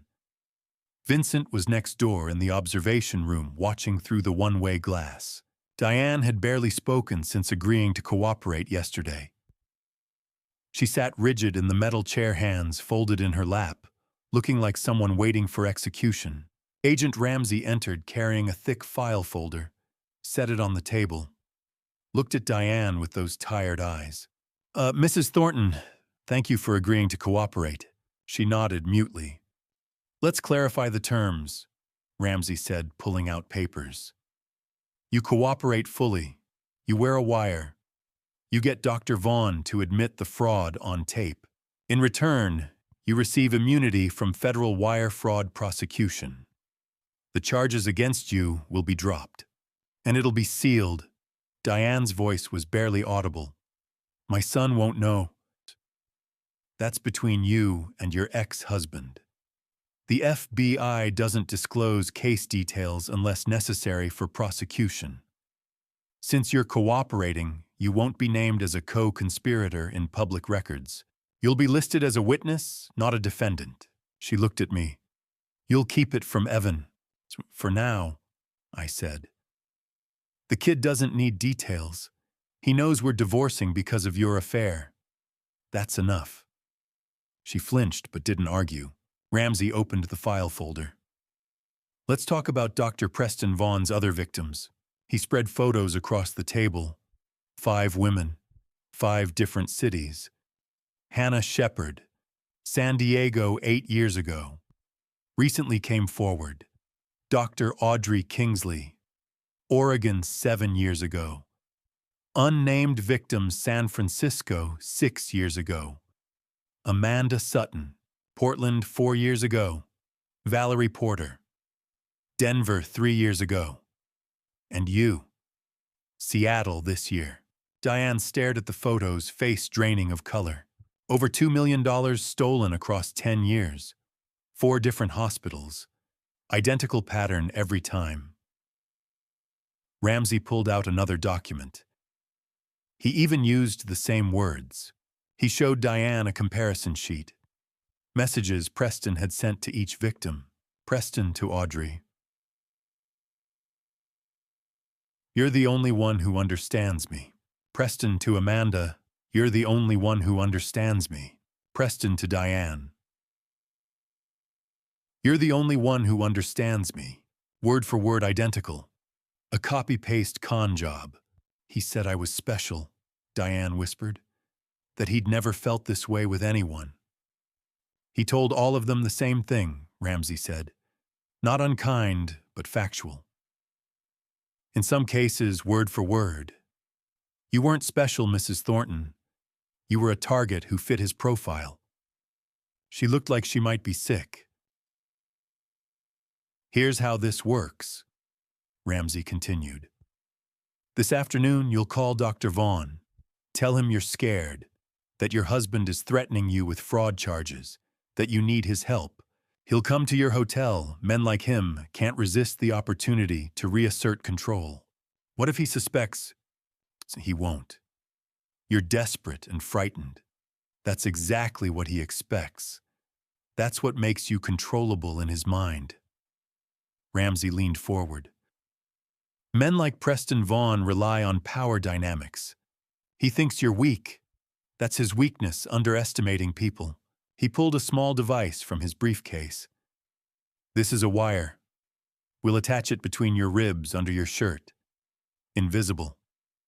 You'll meet Preston in your hotel room. FBI agents will be in the adjacent room monitoring everything.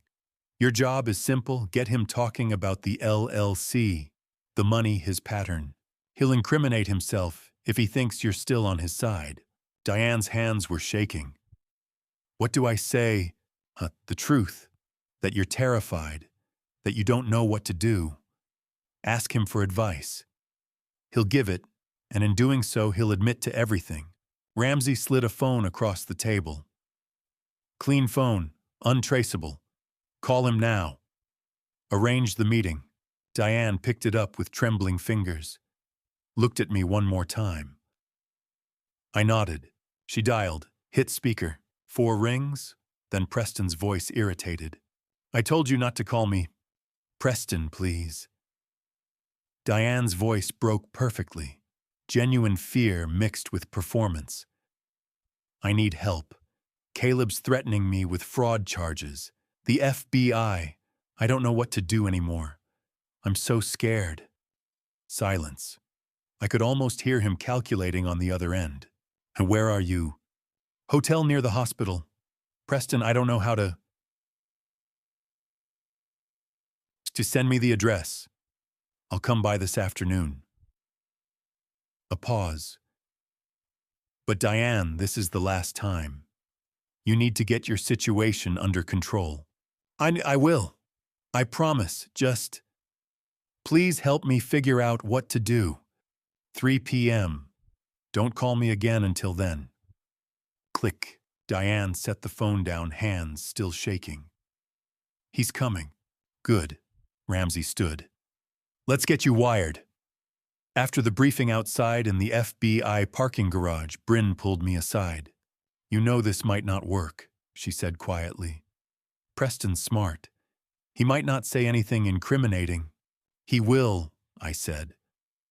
His arrogance will bury him. He thinks Diane's weak. He thinks she'll crumble. He has no idea she's already cooperating. And if he doesn't incriminate himself, I looked back at the FBI building. Then we have Audrey's testimony, Amanda's, Valerie's, and Diane's immunity means she'll testify too. Preston Vaughn is finished either way. But today just determines how quickly. Bryn studied me for a moment, nodded. Then let's make sure it's quick. That afternoon at 2:50 p.m., I sat in room 316 watching a video monitor. On the screen, Diane paced back and forth in room 314, her hands shaking. She'd been in there alone for 10 minutes, waiting. Agent Ramsey stood beside me, one hand on his earpiece, his voice barely a whisper into his mic. "Remember what we discussed, Mrs. Thornton? Let him talk. Don't push. Just listen." On the screen, Diane nodded. She looked exhausted. The red dress from the gala was long gone. Today she wore jeans and a plain sweater. Her hair was pulled back. No makeup. She looked like someone who hadn't slept in weeks. Vincent stood behind me, arms crossed. Bryn was beside him, taking notes on her tablet. None of us spoke. At 2:55 p.m., there was a knock on the door of room 314. Diane jumped. Her hand went to her ribs where the recording device sat hidden beneath her sweater. Then she walked to the door and opened it. Preston Vaughn stepped inside. He wore surgical scrubs under a jacket he must have come straight from the hospital. His expression was cold, impatient. "This better be important, Diane. I've got surgery in 2 hours." Diane closed the door behind him. Her voice was small, frightened. "Caleb knows everything." Preston's jaw tightened. He glanced around the room as if checking for cameras. Then he turned back to her. "What do you mean, everything?" "He knows about us. He knows about the money. He showed me files, photos. He says you've done this before." "He's lying." "To other women? In Portland, San Francisco, Denver?" Preston's face darkened. He stepped closer to Diane, his voice dropping. "Your husband is fabricating stories because he's angry. That's what bitter men do when they lose." Diane shook her head. She was crying now. "He froze our accounts, Preston. He filed for separation. He says I helped you steal money, that I signed documents. It was a legitimate business investment. That made me part of a fraud scheme." Preston grabbed her arm. Not hard, but firm enough to make her flinch. "Listen to me. Summit Healthcare Partners was a real company. We sold medical equipment at competitive prices. If your husband is trying to turn that into something criminal, he's desperate." Diane pulled her arm free. Her voice broke. "Then why did you stop answering my calls?" Preston went still. "Why did you tell me you loved me, and then disappear the second Caleb confronted you at the gala?" "I needed time to think." "You needed time to run." Preston's mask slipped, just for a second. Long enough for me to see the man beneath the surgeon's confidence. The con artist. The predator. "What do you want from me, Diane?" "I want the truth." Her voice was shaking, but she held his gaze. "How long were you planning this? How many women have you done this to?" Preston exhaled slowly. He walked to the window, his back to her. When he spoke again, his tone was different. Colder. More calculated. "You weren't the first, and you won't be the last." In room 316, Ramsey leaned forward. Vincent's hand tightened on my shoulder. On the screen, Diane stood frozen. "What?" Preston turned to face her. "I've been doing this for 10 years. Portland, San Francisco, Denver. You were just easier than most. Married, middle-aged, lonely. You had access to money, and you wanted to believe someone still saw you." Diane's face went white. You used me. I gave you what you wanted. I made you feel special, and you paid for that privilege. That's how it works." "You told me you loved me." Preston laughed. It was a short, bitter sound. "I told you what you needed to hear. Just like I told Amanda in Portland. Just like I told Valerie in Denver. Women like you are easy, Diane. You're so desperate for attention that you'll sign anything, transfer anything, believe anything." He stepped closer to her. "And when your husband comes after me with lawyers, I'll remind him that every transaction was consensual. Every document has your signature. You're not a victim. You're a co-conspirator." Diane took a step back. Her hand went to her chest where the recording device was hidden. Her voice was barely a whisper. "You're a monster." Preston shrugged. "I'm a businessman. And if you're smart, you'll keep your mouth shut about this. Because if you talk to the FBI, you go down with me."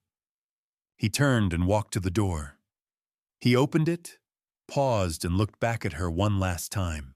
"Consider this a lesson." Then he was gone. In room 314, Diane collapsed onto the bed.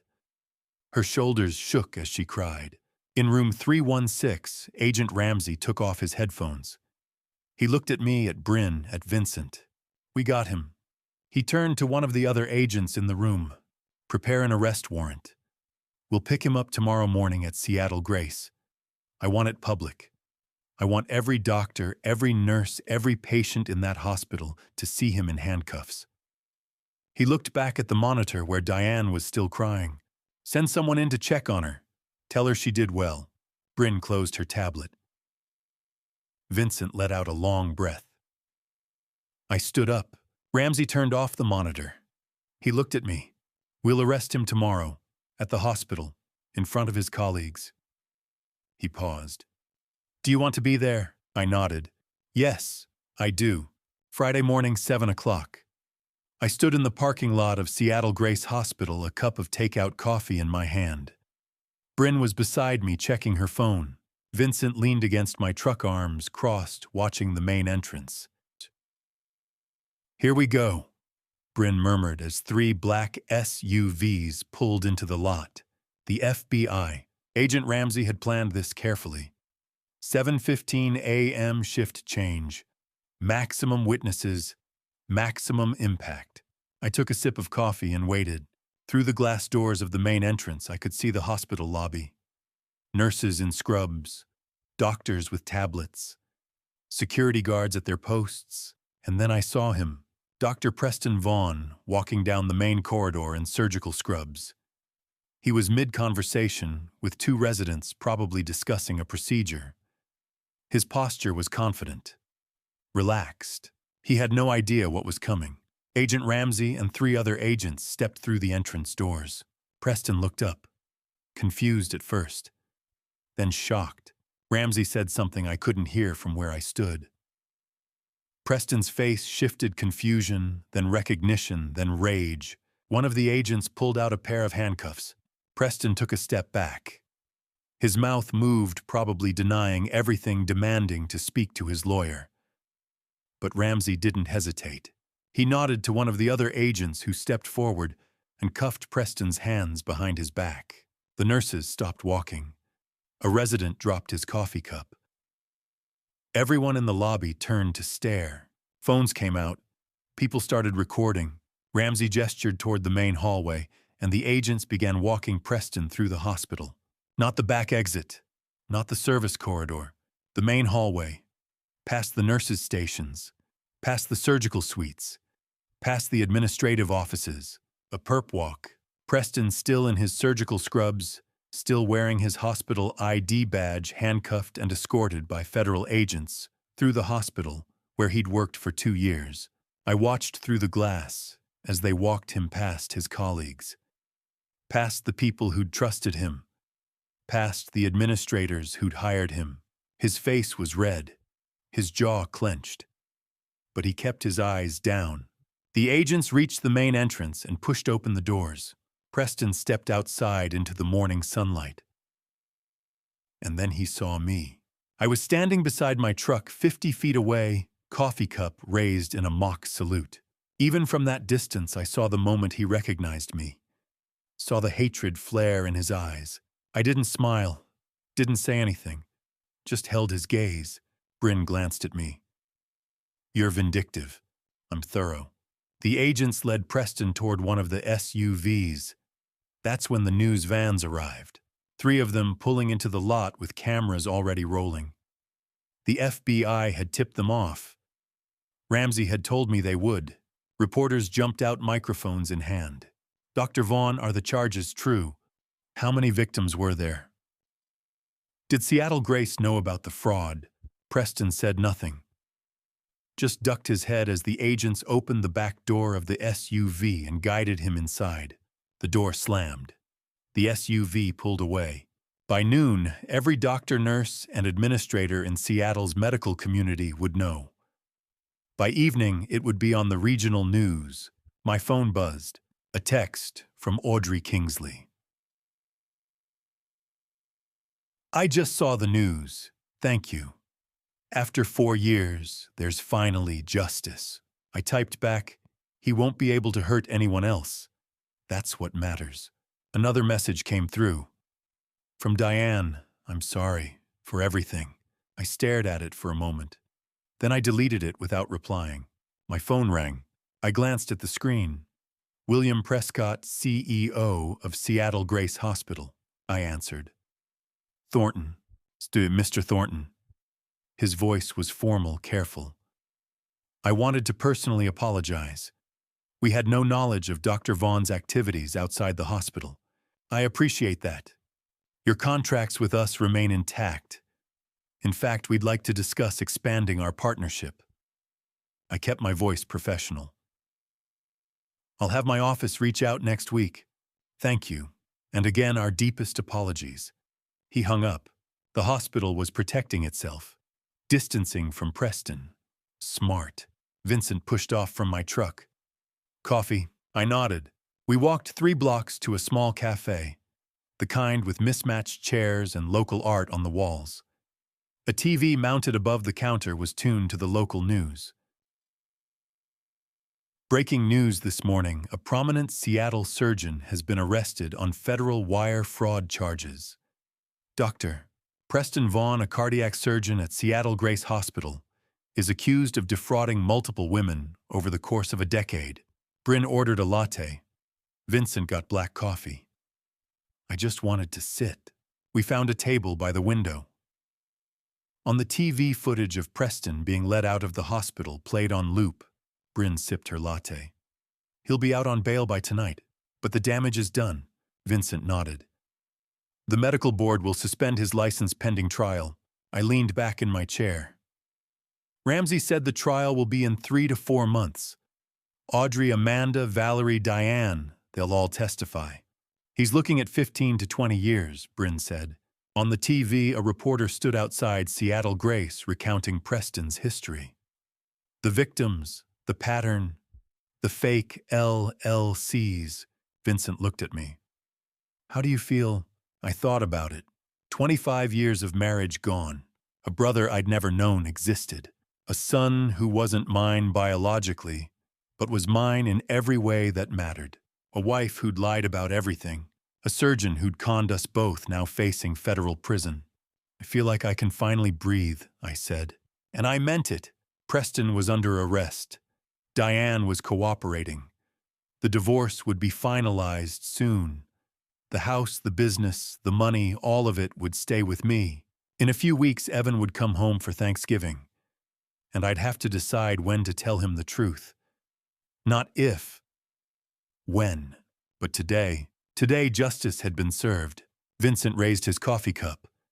To consequences, Bryn and I clinked our cups against his. On the TV above the counter, the news anchor moved on to the next story. But the image of Preston in handcuffs being led through the hospital, in his surgical scrubs, stayed in my mind. That was the image that would define him now. Not the brilliant surgeon. Not the charming doctor. The con artist. The criminal. The man who'd finally been caught. I took a sip of my coffee and watched the morning light filter through the cafe window. For the first time in 5 weeks, I felt something close to peace. 2.5 weeks had passed since Preston's arrest. The paperwork was processed. Diane had cooperated with the FBI and the fraud charges against her were dropped in exchange for testimony. On Monday, October 28th, we met for divorce mediation. Bryn walked beside me into the office, neutral walls, bland art, a conference table built for endings. Diane was already seated with her court-appointed attorney, Heather Moss. I barely recognized her. No designer clothes, minimal makeup, hair pulled back. The confident woman from the gala was gone.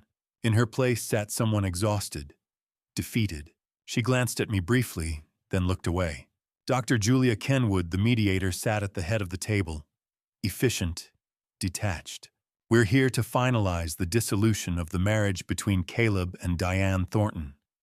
Married 25 years, one adult child. Mr. Thornton is represented by Bryn Whitmore. Mrs.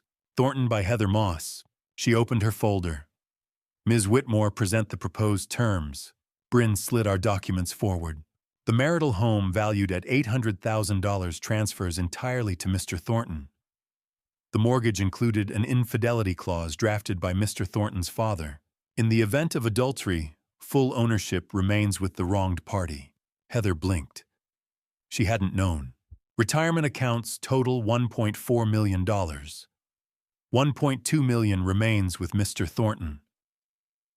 Mrs. Thornton retains her 401k valued at $200,000.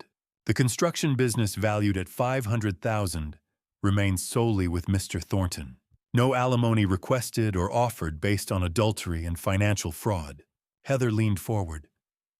This settlement is extremely one-sided. Mrs. Thornton contributed to this marriage for 25 years. Bryn's tone sharpened. Mrs. Thornton committed adultery and stole $180,000 from joint accounts. She also concealed the true paternity of their son. She avoided criminal prosecution only because of federal cooperation. Diane flinched. Dr. Kenwood turned to her. Do you contest the proposed settlement? Diane finally looked at me. Her eyes were hollow. No, I don't contest it. Her voice was barely audible. Caleb is right. About everything. I destroyed our marriage. I lied. I stole. I threw away 25 years because... She let out a brittle laugh. Because of a con artist who never cared about me. Heather touched her arm. Diane, it's true. I was selfish. I wanted to feel desired, important. And I destroyed what actually mattered. She faced me. I'm sorry, Caleb. I know that fixes nothing. But I am sorry. Acknowledged, I said. Bryn cleared her throat. One additional matter. The paternity clause. Heather frowned. Paternity clause. Evan is not Mr. Thornton's biological son. Mrs. Thornton knew from the beginning and chose not to disclose it. Mr. Thornton discovered this during divorce proceedings. Diane began crying quietly. Heather looked between us. Does Evan know? Not yet, I said. And he won't hear it from her. I placed another document on the table. A non-disclosure clause. Diane is prohibited from telling Evan or anyone else about his true paternity. Violation triggers financial penalties and potential loss of visitation. Heather shifted uneasily. You intend to enforce silence about paternity. I'm protecting my son. He's 20. Senior year of college. His identity doesn't need to collapse right now. He'll learn the truth eventually, on my timeline. Diane's voice trembled. When? After graduation. When he's ready. Will I be there? I haven't decided. She nodded. I agree. He shouldn't hear it from me. Dr. Kenwood made notes. All terms agreed. Bryn and Heather confirmed. Then sign. It took 15 minutes. Diane's signature shook. Mine did not. The court will process within 72 hours, Dr. Kenwood said. Your divorce will be finalized by week's end. Thank you, I replied. Diane remained seated. Caleb, can we talk? Just a minute. Bryn glanced at me. 5 minutes. Everyone stepped outside. We stood on opposite sides of the table. I know I have no right to ask for anything, Diane began. But you should know something. I waited. I did love you. In the beginning.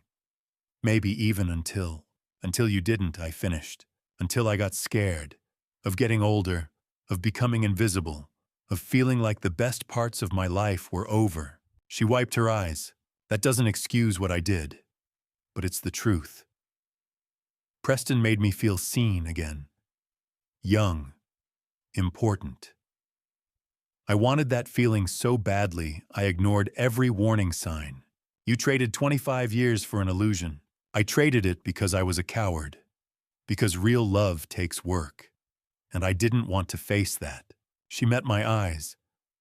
Real love is built on truth, and I lied from the start. About Evan, about everything.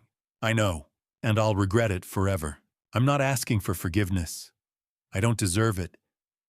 I just hope you believe I'm sorry. And that being Evan's mother, that part was real. I love him. He's my son, I said quietly. Biology doesn't change that. 20 years of raising him is real. You don't get to take that from me. I know, and I'm grateful he has you. Silence filled the room. Will I see you at Thanksgiving? She asked softly. Evan wants us both there. I'll be there. You can come. But we're not a family anymore. We're Evan's parents. She nodded. That's more than I deserve. I turned toward the door. Caleb, I paused.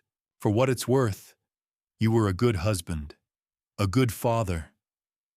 None of this was your fault. I didn't respond. I walked out. Bryn met me in the hallway. You okay? I'm done, I said, finally. She nodded. Now comes the hard part. Evan would be home for Thanksgiving in 3 weeks. I still had to decide when to tell him the truth. We stepped outside. The Seattle sky was gray rain threatening. I climbed into my truck and sat for a moment. 2.5 weeks earlier, I'd watched Preston Vaughn led away in handcuffs through the hospital where he'd built his reputation. Exposed.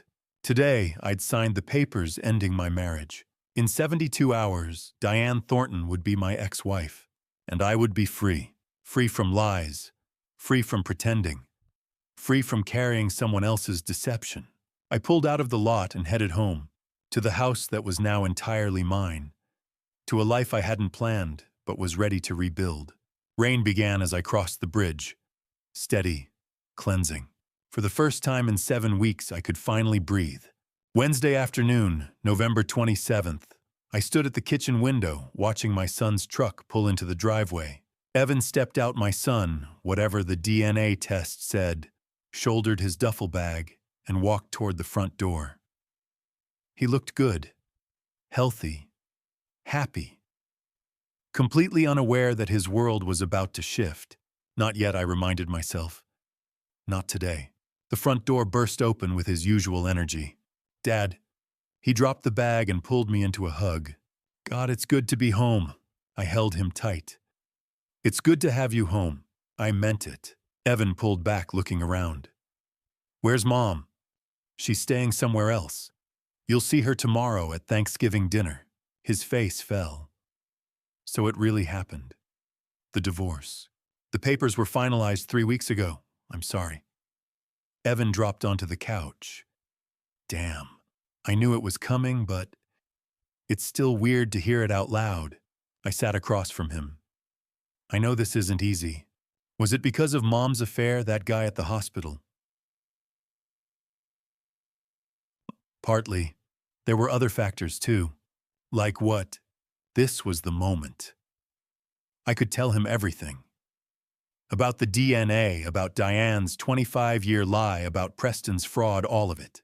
But I looked at Evan, 20 years old, home for the holiday, already processing his parents' divorce, and I realized, not yet. Not now. Like the fact that your mom and I wanted different things. Sometimes people grow apart. It's not anyone's fault. It was someone's fault. But this was a kind lie. Evan studied me. Are you okay? I mean, really okay. I'm getting there. The last few months have been rough, but I'm managing. If you need to talk, I know, thank you. I leaned forward. But right now, I need you to focus on school. Finish strong. Graduate. Don't let our problems become your problems. You're still my dad. Your problems are my problems. I appreciate that. But Evan, I chose my words carefully. I'm your father and I love you. Nothing will ever change that. Remember that. No matter what happens.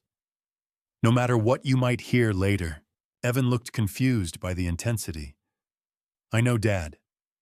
Why are you talking like something else is about to happen? because life is complicated, and sometimes the truth is messy.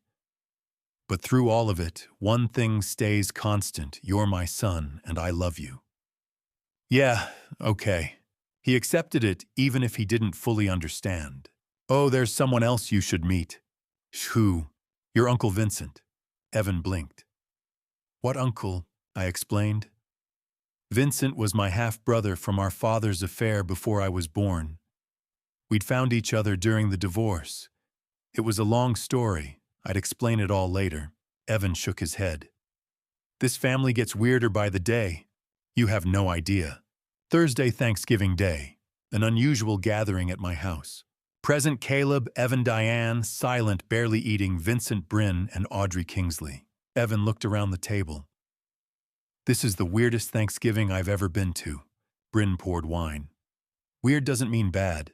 Vincent asked Evan about his engineering major. They bonded over problem-solving mechanical systems. Dad didn't tell me much about you, Evan said. Where did you come from? Vincent smiled. Long story. Short version, I'm your dad's half-brother from our father's affair before Caleb was born. We didn't know each other existed until recently. Family's complicated. No kidding, Evan noticed Audrey. How do you know my dad? Audrey answered carefully. Through some shared circumstances. Your father helped me resolve some legal issues with my ex-husband. He was incredibly kind. A sanitized version. Evan didn't need to know the Preston connection. Your father is a good man. One of the best I've ever met. Evan smiled. He's pretty great. I raised my glass. To new beginnings. To truth, even when it's painful. To family in all its forms. To the fact that we're all still standing. To standing, Bryn echoed. To family, Vincent added. Even Diane quietly raised her glass. For the first time in months, I felt something like peace. Later that evening, Evan and I stood on the back porch. Seattle rain was falling. So, you want to tell me what's really going on? There's something you're not telling me. About Mom, about the divorce, about why you keep saying, I'll always be your father, like it's being questioned. I faced the moment of truth again. I could tell him now. Should tell him. But I looked at Evan home for the holiday needing stability, already dealing with too much, and made the decision not today. You're right. There are things I haven't told you. About your mother and me. About decisions made a long time ago. But those things don't change who you are. They don't change what I am to you. When the time is right, when you're ready, I'll tell you everything.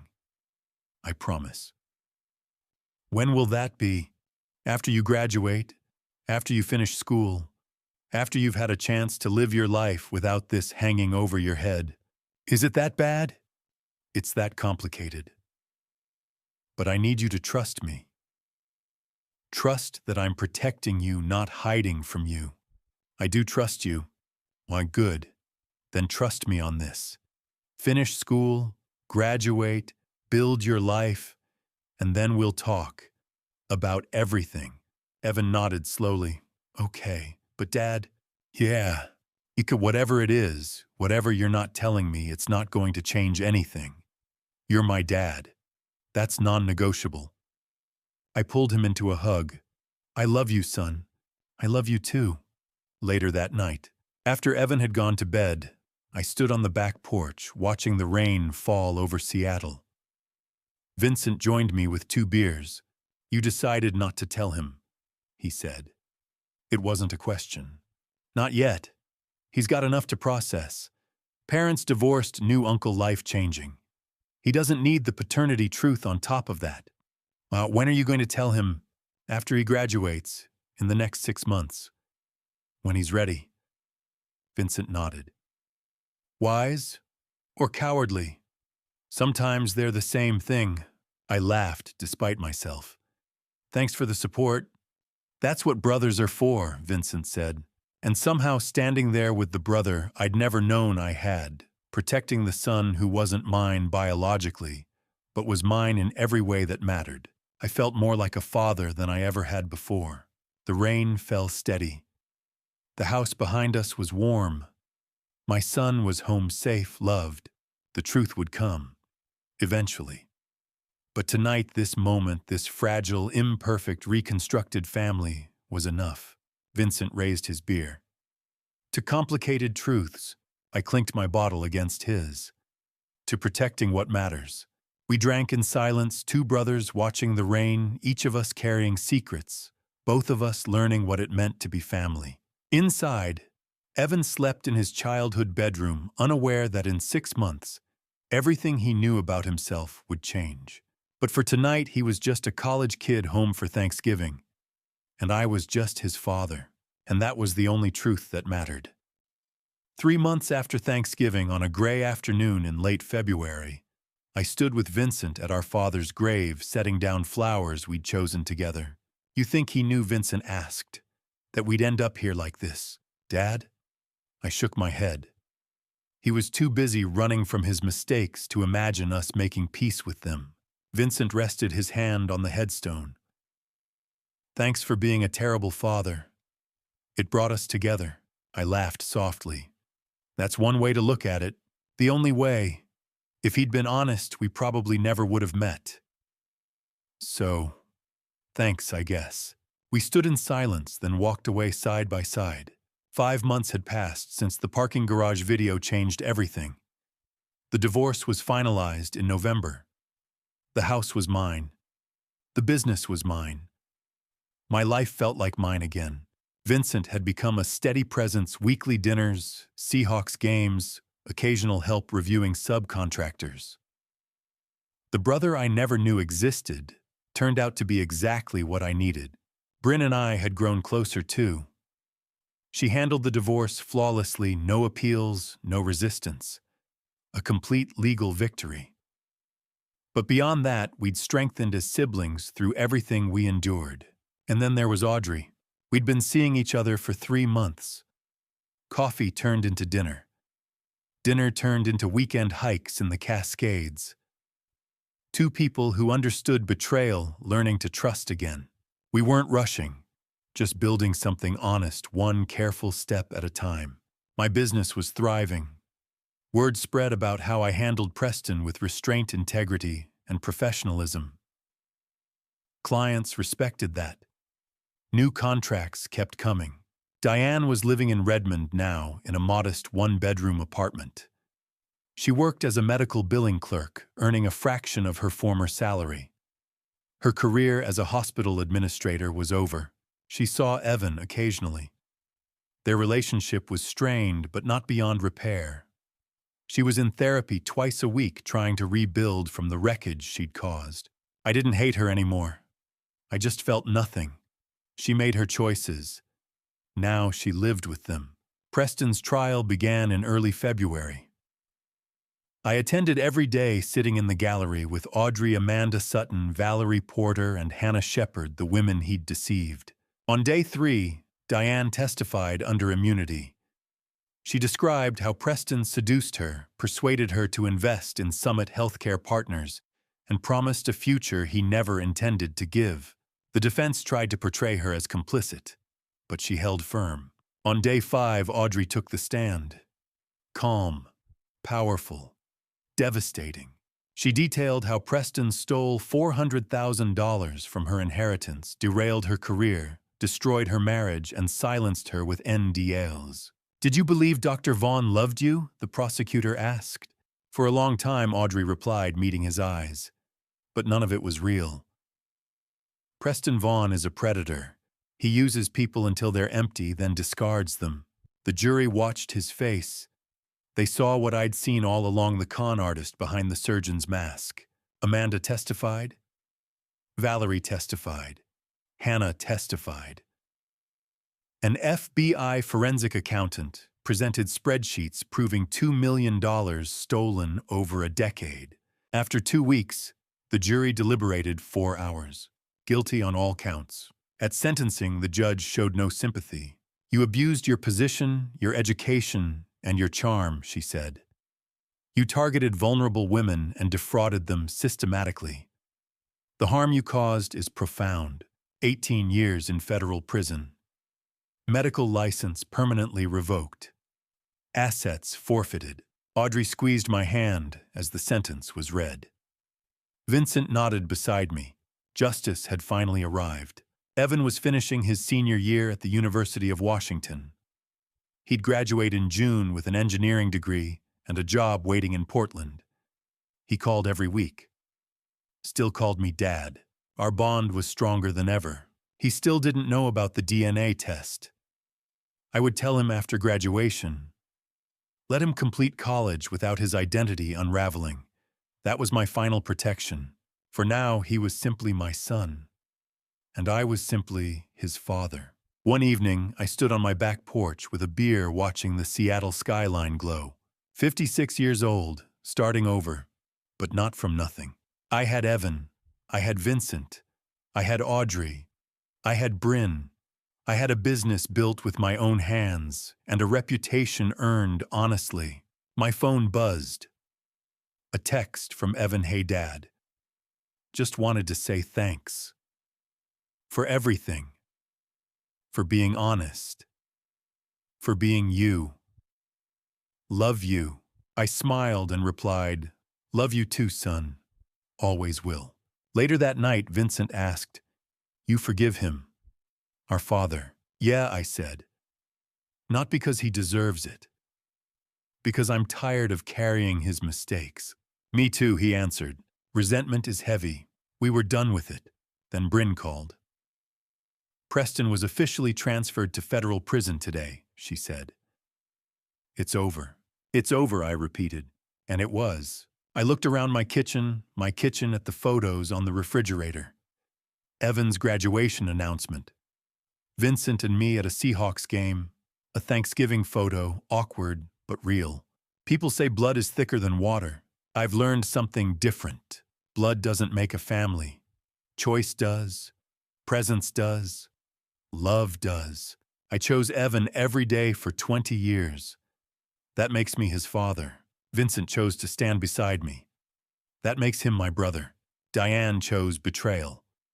Preston chose greed. They chose themselves. I chose forgiveness. Not for them. For me. Because carrying hatred is exhausting. I'm 56. I have a son who loves me. A brother I didn't know I needed. A woman who understands my scars. A thriving business. A sister who fought for me. Most people spend their lives searching for family. I found mine in a parking garage. Life is strange that way. The family you choose can be stronger than the one you're born into. And the love you build is worth more than the love you're given. I'm Caleb Thornton, and I'm finally free. And to you, listening to this family story, remember this betrayal doesn't just destroy marriages. It shatters identities, rewrites histories, and forces you to question everything you thought was true. But here's what I learned through all of it. First, dad revenge isn't about destroying the people who hurt you. Real dad revenge is about protecting what matters most. Your children, your integrity, your future. I could have burned Diane's life to the ground. I could have told Evan everything the moment I found out. But dad revenge, true revenge, is choosing restraint when rage would be easier. It's choosing your son's well-being over your own wounded pride. Second, this family story taught me that family isn't defined by DNA. It's defined by who shows up. Who stands beside you when everything falls apart. Vincent, a stranger 6 months ago, became my brother. Not because we share blood, but because he chose to protect me. That's what family stories are really about, the people who choose you when they don't have to. Third, God puts people in your path for a reason. I'm not a perfect Christian, but I believe Vincent finding me in that parking garage wasn't random. It was providence. When my family story was falling apart, God was already writing a new chapter I couldn't see yet. Here's my advice. Don't be like me. Don't wait 25 years to face the truth. Don't ignore the red flags. Don't let fear of confrontation keep you living in a lie. If something feels wrong in your marriage, in your family, address it. Have the hard conversations early before they become catastrophic. But if you find yourself where I was standing in a parking lot, watching your life crumble, remember this. You get to choose what comes next. You can choose bitterness, or you can choose building. You can choose revenge, or you can choose peace. I chose peace, and it saved me. If this family story resonated with you, please leave a comment below. Have you faced betrayal, found family in unexpected places? Your story matters. Share this video with someone who needs to hear it. Subscribe to the channel for more real stories about navigating life's hardest moments with integrity. Thank you for following this journey to the end. Your time and attention mean everything. A word of caution. The stories you'll hear on this channel may contain fictionalized elements created for educational and reflective purposes. If the content doesn't suit you, feel free to explore other videos that better match your preferences. We respect your choice. I'm Caleb Thornton, and I'm finally free.